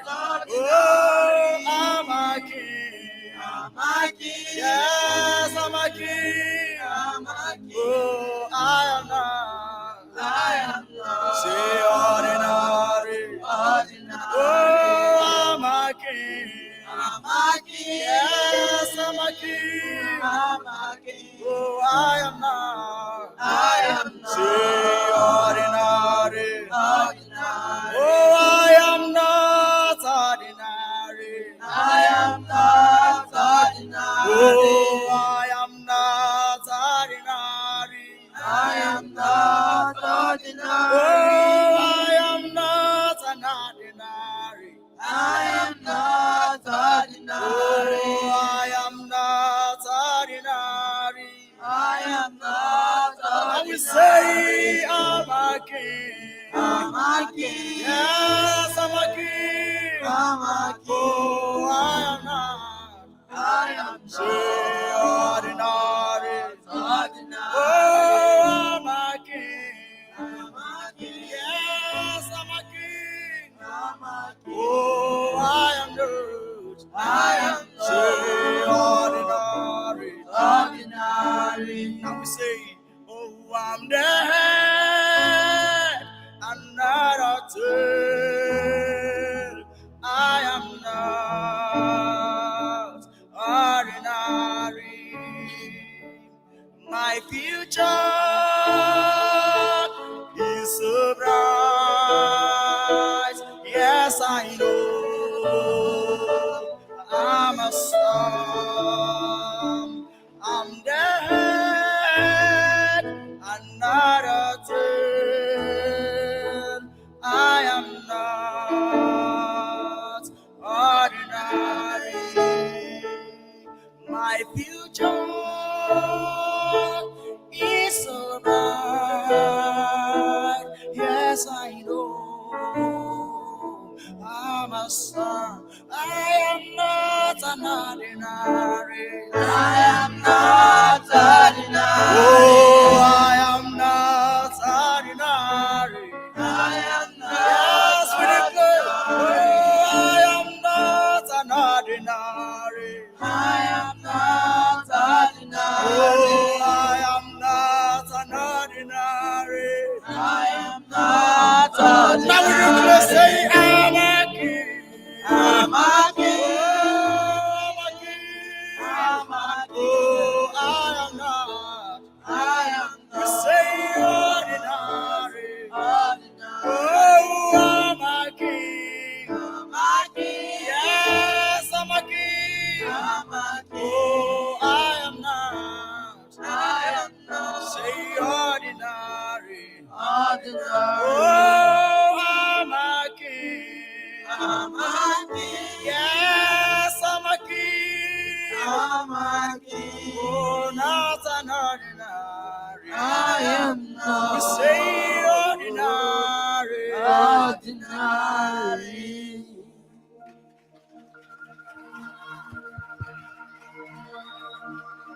There comes a time when we come to the ring goal. When sometime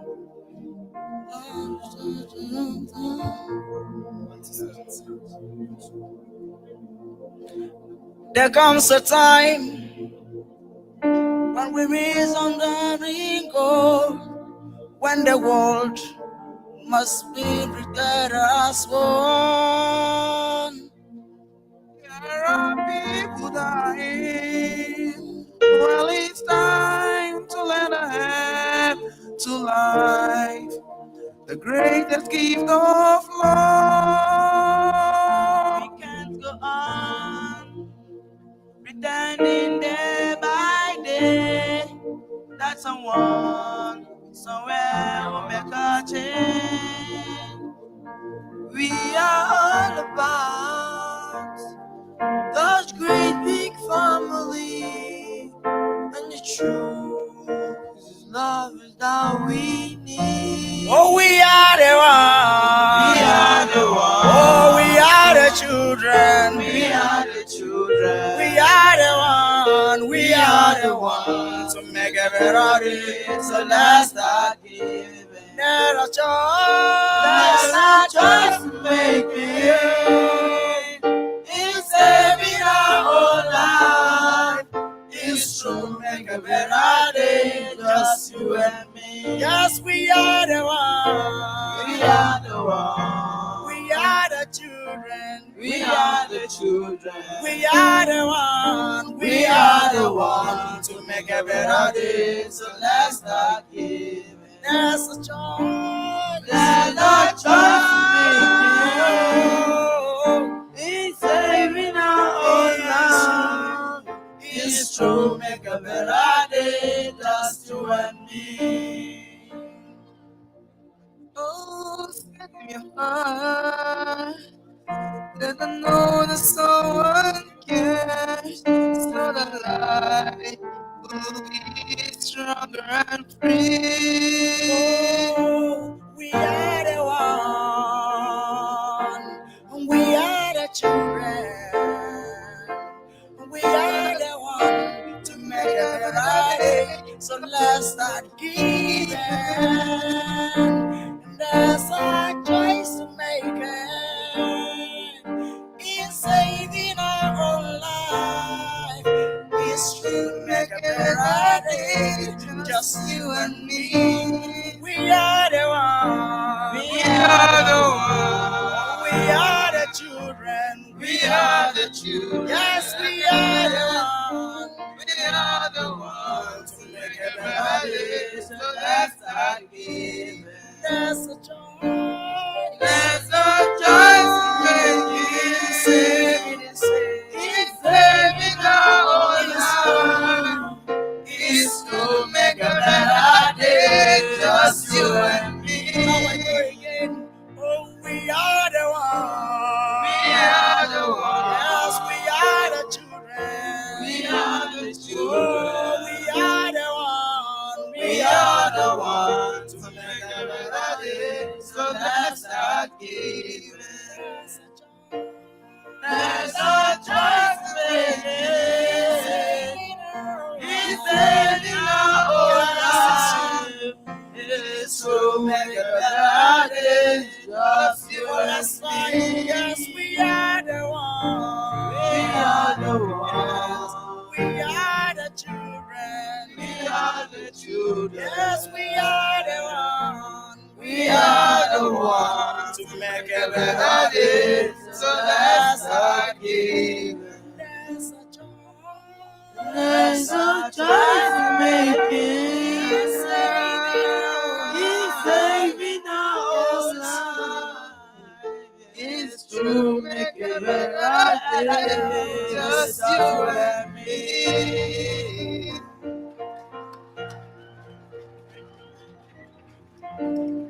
Thank you very much, our friends. The first song they sang was the song we taught them the day we visited their school and sang with them. I'm shocked that they were able to retain it and even sang a better version of it. We love you and we are proud of you. I'm going to invite our friends also from Kuje, who can't hear anything we have been saying all this while. They'll come off stage and join them. They are going to be presenting something special to all of them. And we also have the Girls Hub, who brought a mansion as a cake for all the boys. So these boys from Kuje and Kwali will be cutting this cake. Because we can't give the cake to everybody, we'll make sure they go with at least a piece of the cake. And then we also have a special souvenir for them. As they go down, we'll hand that over to them with the food they have. Please, let's have our friends from Kuje join us on stage. Please, thank you very much. Please appreciate them. These ones have chosen to stand out in the midst of whatever is happening. I want to say we really love you. Please let them come quickly. And let's get this cake up the stage. So they'll be here, and Gears Up will do their presentation, then they will cut the cake. So ushers, let's get this cake up stage, and then Gears Up will speak, and then we'll do our presentation. So ask these ones to move down. So our people helping them, let them move down.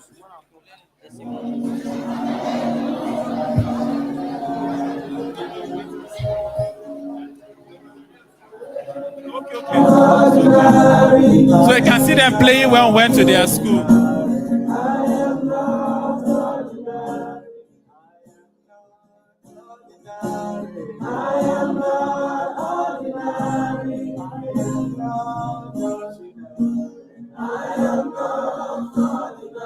I need 5 ushers, please. Let's carry this cake and get the table up.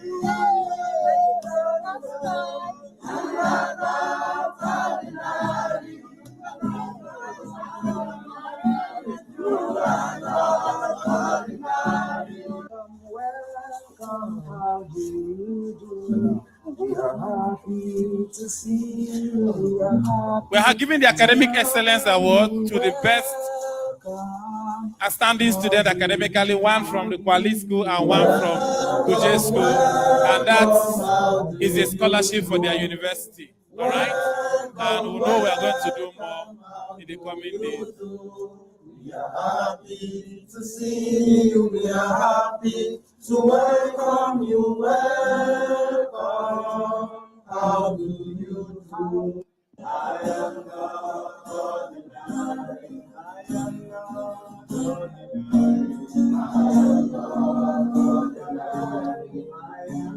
So before guests all speak, we are going to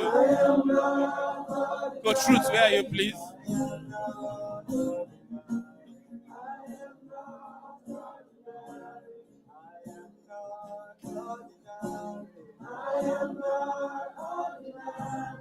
Thank you very much. Yes, we'll have to find a way of getting 2 daddies here. Pastor Osiri from Port Harcourt and Daddy Kule Ologe for this presentation. So from both schools, we have an Academic Excellence Award as an educational scholarship to the boys, the 2 boys from each of the schools. We are going to be calling them, and they will present this to them while we have guests of speak, and then we cut the cake. All right. I think from this should be Ochieme Isaiah. What school is that? Kuje, yes. Yes, I know he made, oh, great. Thank you. A round of applause for him, please. And we have what? Nehemiah Matthew from Kwali, the School of the Blind. Thank you very much. So they've been outstanding academically. Can you see that? Nothing limits you. For this.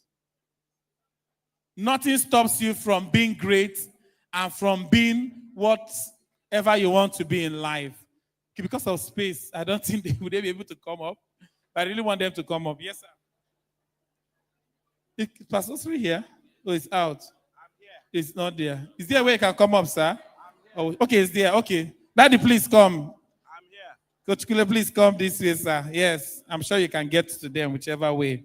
Why Guest Hub we prepare. So if you can help them move back a bit, because we have space behind. Good. Thank you. Okay, those people there. Go through those who is right.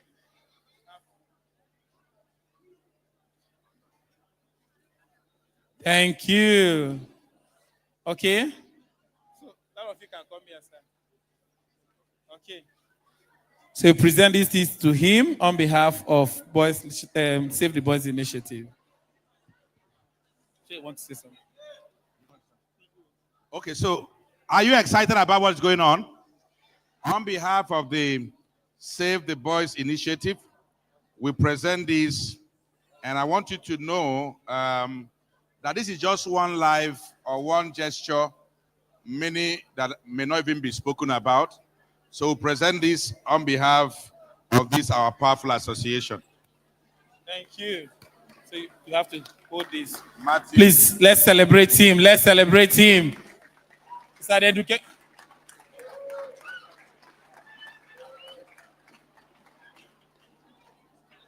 It's a university educational scholarship to take care of his tuition. Wow. Thank you. Please, let's celebrate him again.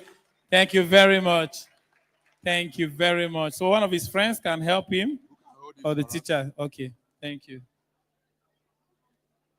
All right. Yes, sir.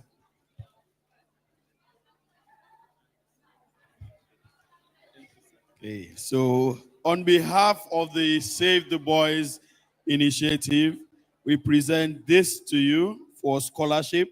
Congratulations to you. Thank you. Let's appreciate them. Let's celebrate them.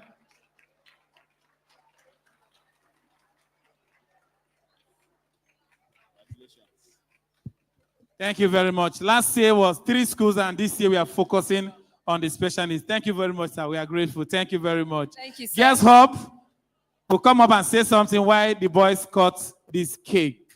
Please, all teachers should also go out now and pick the souvenir. We'll have exercise books we have given to the boys. So pick for the number of the boys. So please get that now.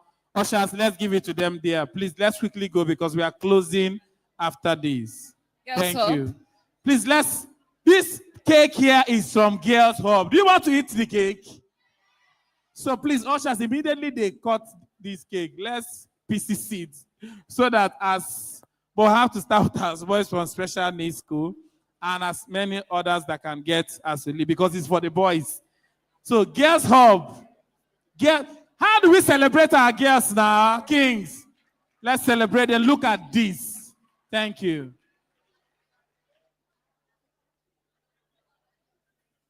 IBC 2025. Congratulations to you boys, our kings. For the past 2 years, I've been delivering the message on behalf of the Girls Hub, but now they are going to deliver their message by themselves. Are you going to listen? If you don't listen, you will not eat our cake, specially made with love. Okay. So when our queens are speaking, you have to keep quiet now as a king. Please, don't fall our hands. Please, let's be quiet. Look at this cake. Do you know how many million this is? Ha. Please, oh.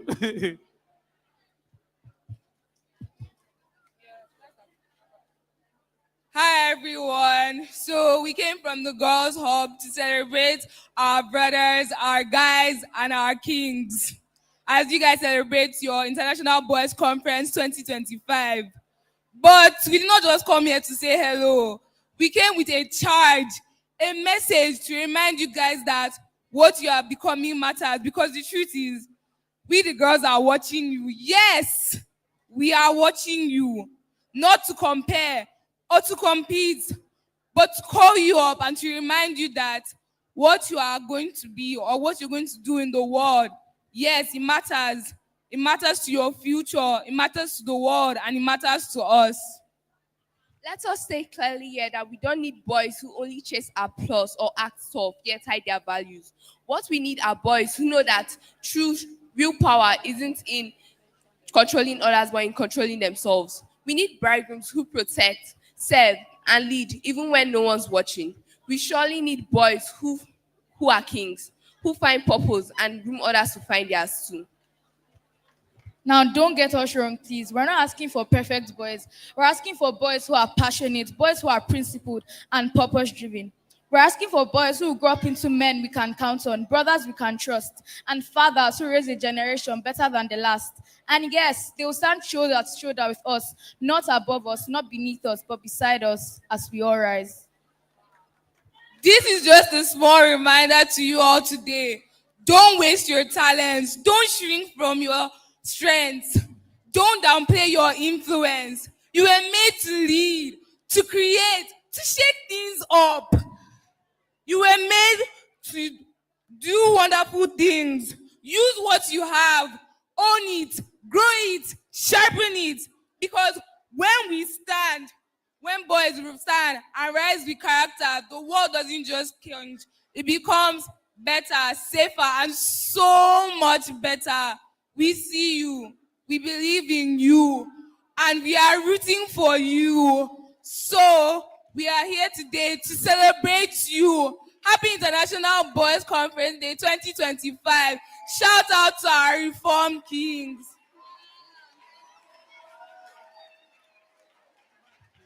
Thank you so much. Okay, so we're going to cut our cake. Okay, you say you should wait. Hold on. Okay, thank you. Thank you very much. Gears up, Adine. You have adorned yourself as the queens that you are. So we're going to cut this cake, and that is the last thing, and we are going. We want to thank everybody for making this a reality. Boys are talking when Coach Ebuka is talking. Who is that? Just mind time so that your teachers can get. If you don't get that, your exercise book now, you can't get it. So teachers, please get them now. Thank you all. We had almost 50 schools that came, even the private schools, Bankies, AIC came here, African National College, African Community School, all the private schools. We are grateful. Next year, we hope to use should we try the velodrome so that I'll take more boys? Some people are saying, no, I want it to be only you. And we are going to do better. All right? You have all done well.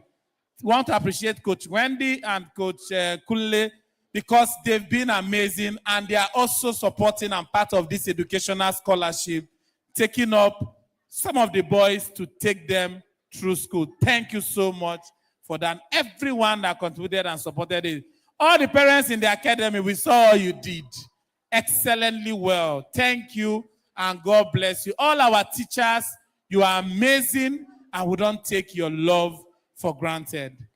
Next year is going to be better. We'll announce the follow-up session on the drug and the other addiction on social media, and so you can follow Save the Boys Initiative and see when that will be done. We'll be coming to your schools to do other great work, and we know it's going to be a great time. Coach Ruth, I want to say thank you to them.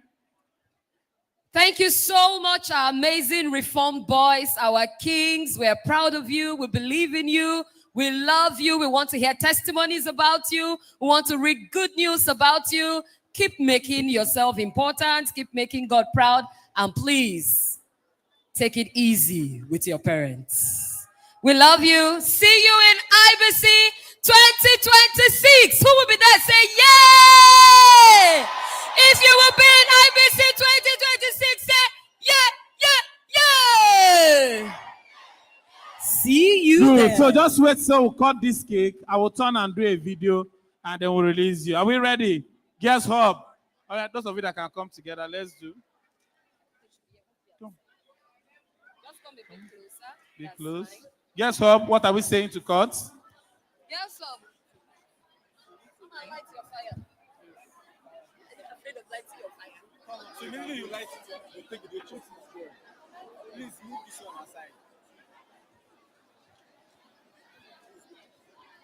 Okay, somebody give me a B. Put your hand. O. Y. Y. And S. What is that? Congratulations. Thank you very much.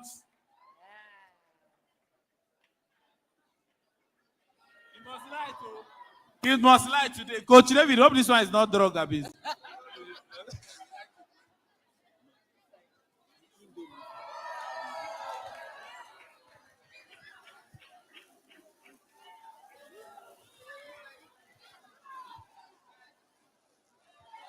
It must come up now.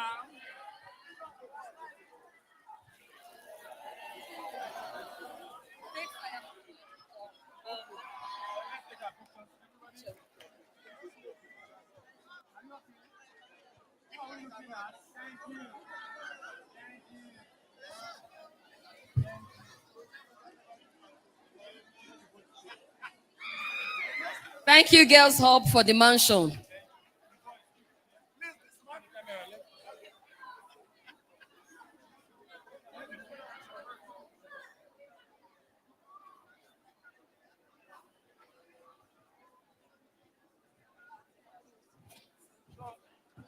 Everybody stand up. Stand up.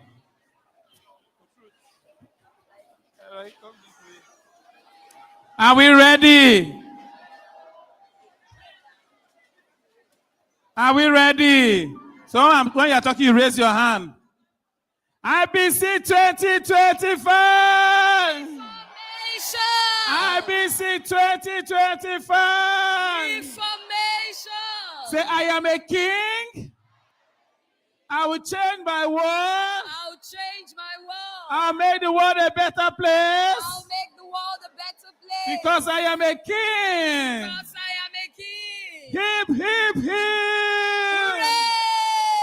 Hip, hip, hip. Hooray! Hip, hip, hip. Hooray! Thank you. Thank you for coming. We love you. See you in 2026. All right. So please just sit down. Your teachers will take you out. They'll quickly cut this cake behind. Please sit down. Your teachers will guide you out. Thank you very much. Everyone will go back safely. God will take you. Thank you, Sep. Thank you, Ubeb. We are grateful. Please sit down. Your teachers will guide you out. Thank you. Thank you, thank you, thank you. Sit down, your teachers will guide you out. While the Kwali will go first. Thank you very much. Gently. Thank you, thank you. Yeah.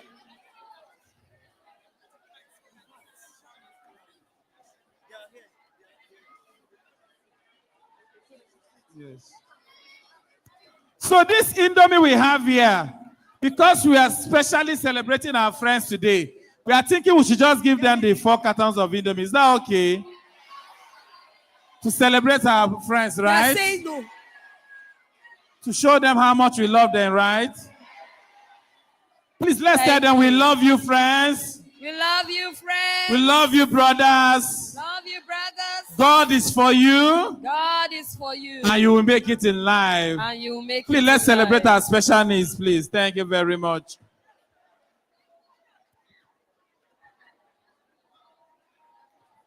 All the committee members, everyone, thank you. All our committee members, where are we? God bless you all. We are grateful. Thank you, thank you, thank you, thank you.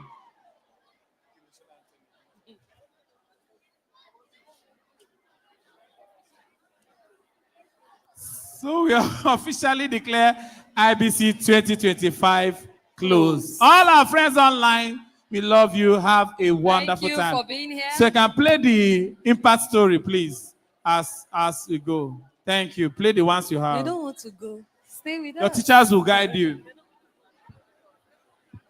But if you don't want to go, you can stay with Stay them. with us.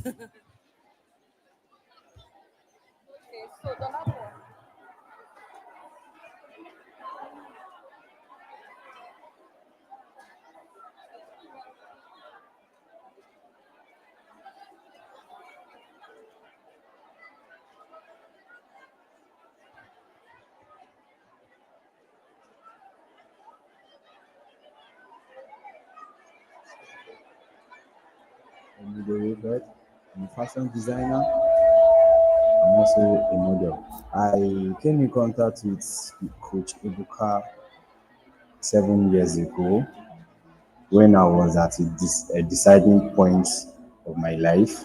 Then I just finished secondary school. I was thinking of what to do with my life. I met him in church. He was my teacher in Teens Church back then.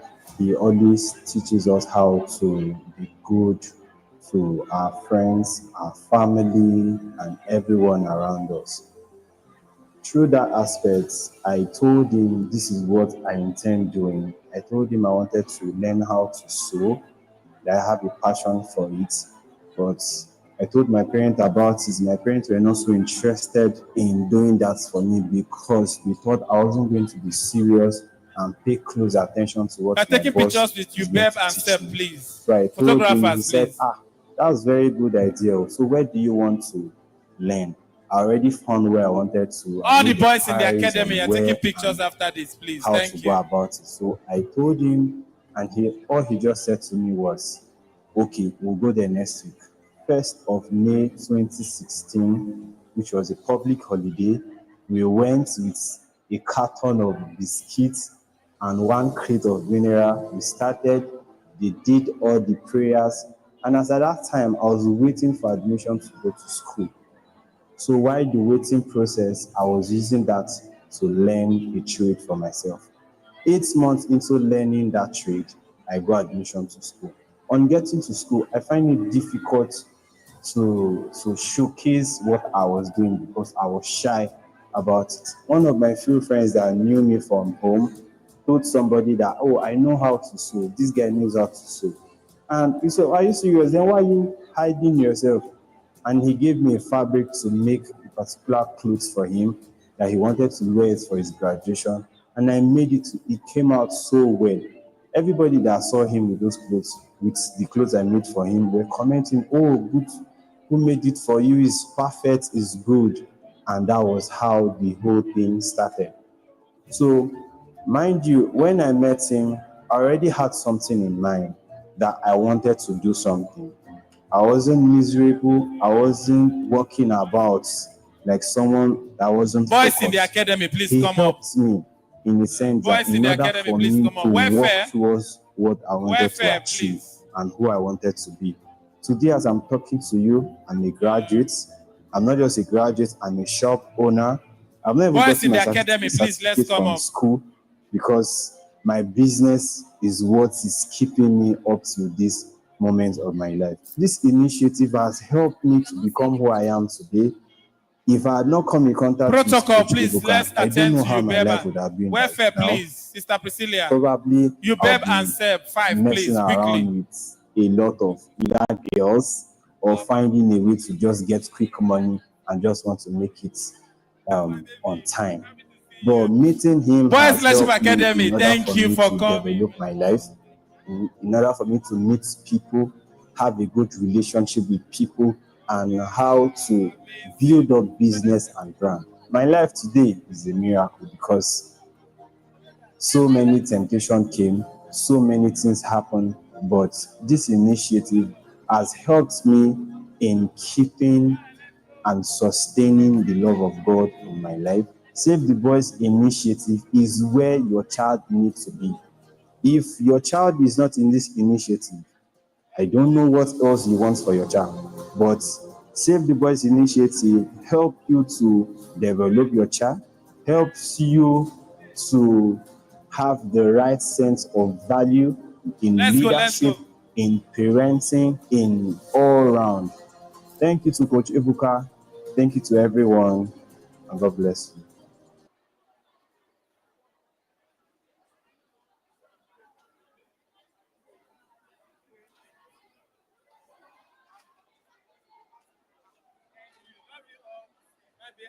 Thank you so much. Thank you.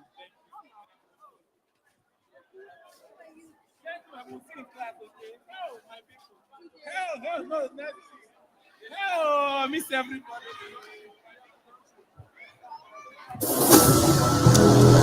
Asha is quite strong-willed. If there were, say, 2 characteristics I would use to define him, I would say strong-willed and curious as a result of his intellectual ability. It was divine intervention that we got to know about the academy when we did.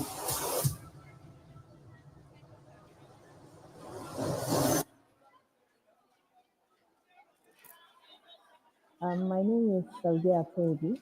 I'm the mom of Asha Atedi, who is in the Boys Leadership Academy. My name is Tina Mohammed. I am Asha's grandma.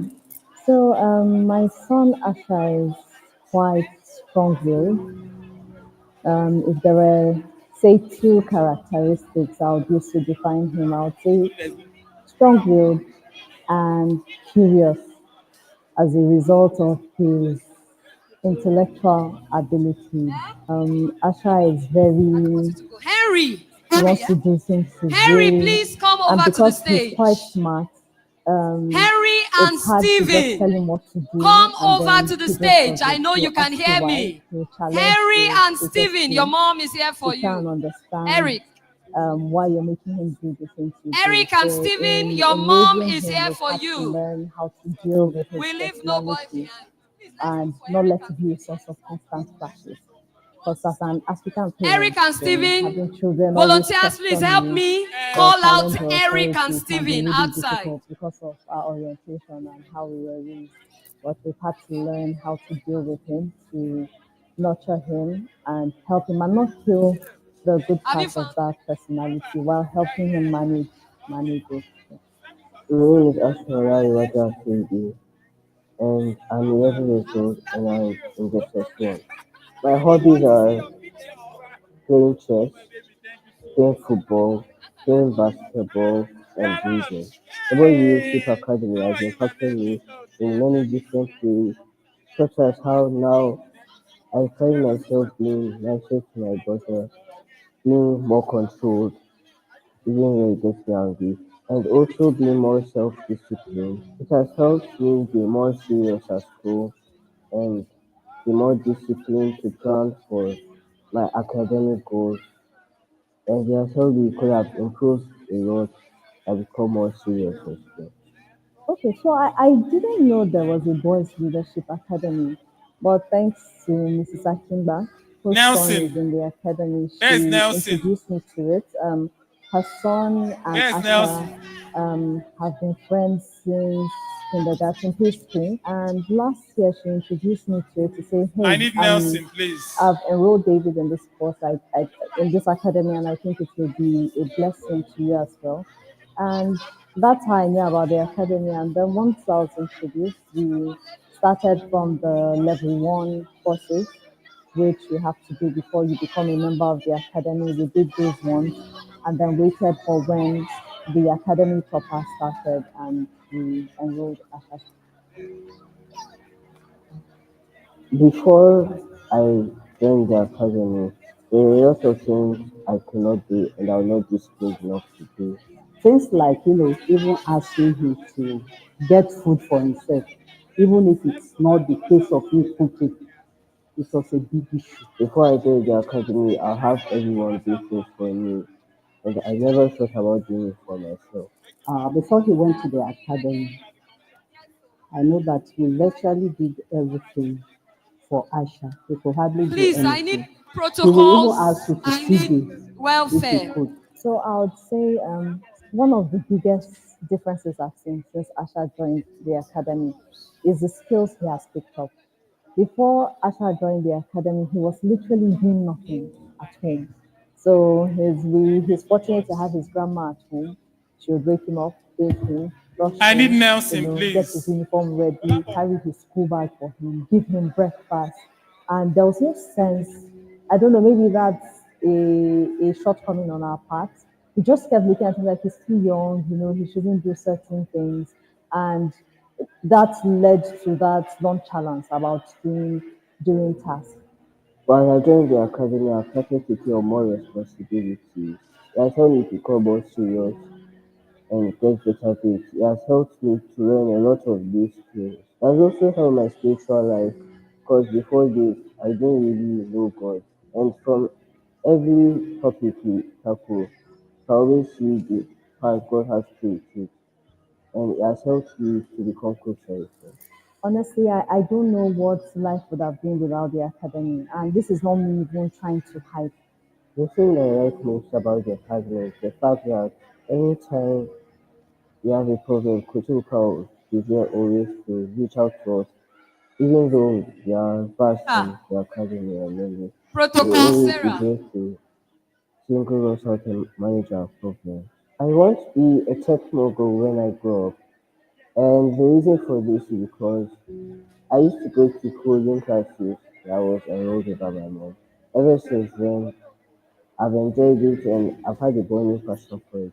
I also like the innovation that comes with it. And I also want to be a pastor, and this is because I want to have people brought to the kingdom of God, and I want to inspire people. It was divine intervention that we got to know about the academy when we did. Because we did at the point where he was already around 9 years old. already like preteen, puberty setting in, and managing him was becoming increasingly challenging, so to say. So the academy has been amazing in terms of providing that outside trusted voice that can help to fortify the things we're trying to do at home. Coach Ebuka is someone that the kids have grown to love and respect. It's a different kind of relationship, like from the teachers, where sometimes the authority is just strictly, that teacher-student relationship. But the boys actually love Coach Ebuka and Coach Ruth as well. And they're able to listen to them such that when Coach Ebuka tells them to do something, they take it to heart. And you know how kids are sometimes with their parents and trusted adults that they're used to, they often take for granted. You get to the point that you're telling them to do this, and they're like, no, I know better than you. My role model is my dad. He is very hardworking. I also see that my dad is loving, always willing to show kindness. I best balance school and chores by creating a structure, which is one of the topics we are taught in the academy. For Asham, there has been improvement in his behavior because some of the things that we struggled with, they teach in the academy. Many times I walk in, I let him do his classes by himself, but I walk in and the conversation being had is the exact same thing I spoke about just before he started class. But after, the camp, with all the length there, Aisha came back and has been practicalizing all he has learned. Aisha can now fry eggs for himself, which is a great achievement to us because everything was always grandma, grandma, and he can fry eggs, he can boil eggs, he can make indomie for himself, he can boil rice, so he's doing almost everything. In fact, he's even trying some adventures in the kitchen. Sometimes I just see him making some things. I say, what is this one? Say I should just wait, and see what he's going to do. So it's a great achievement.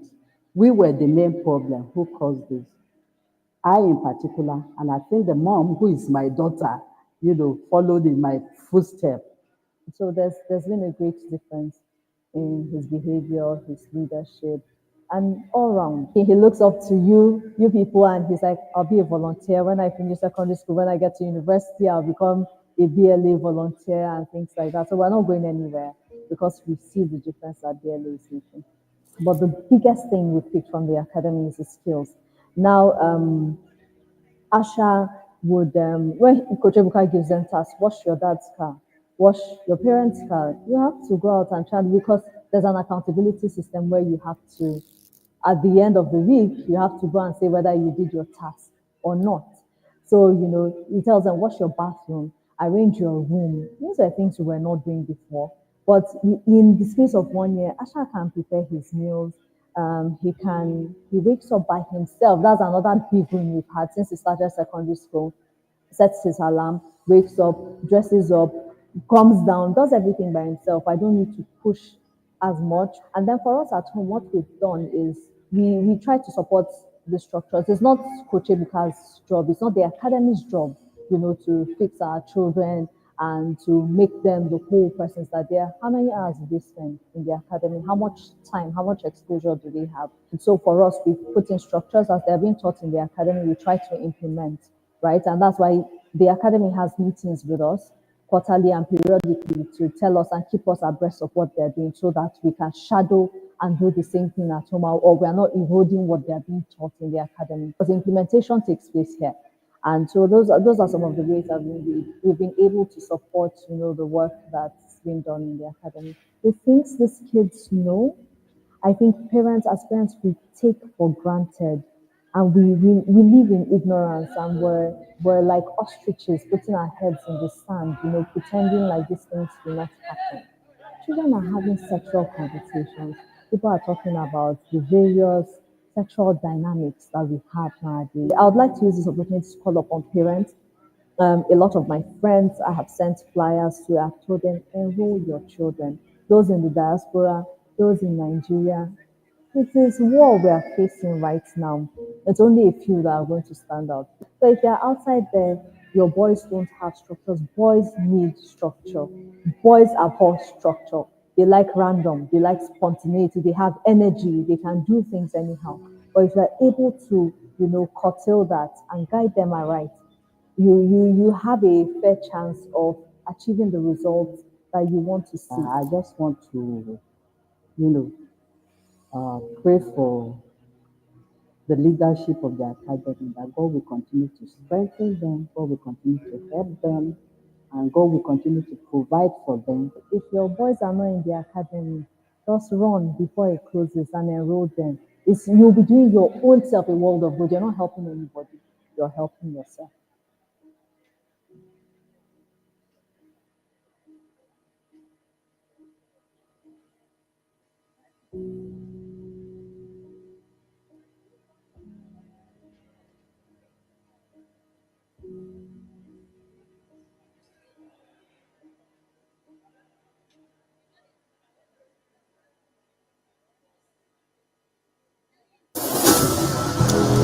Asha is quiet.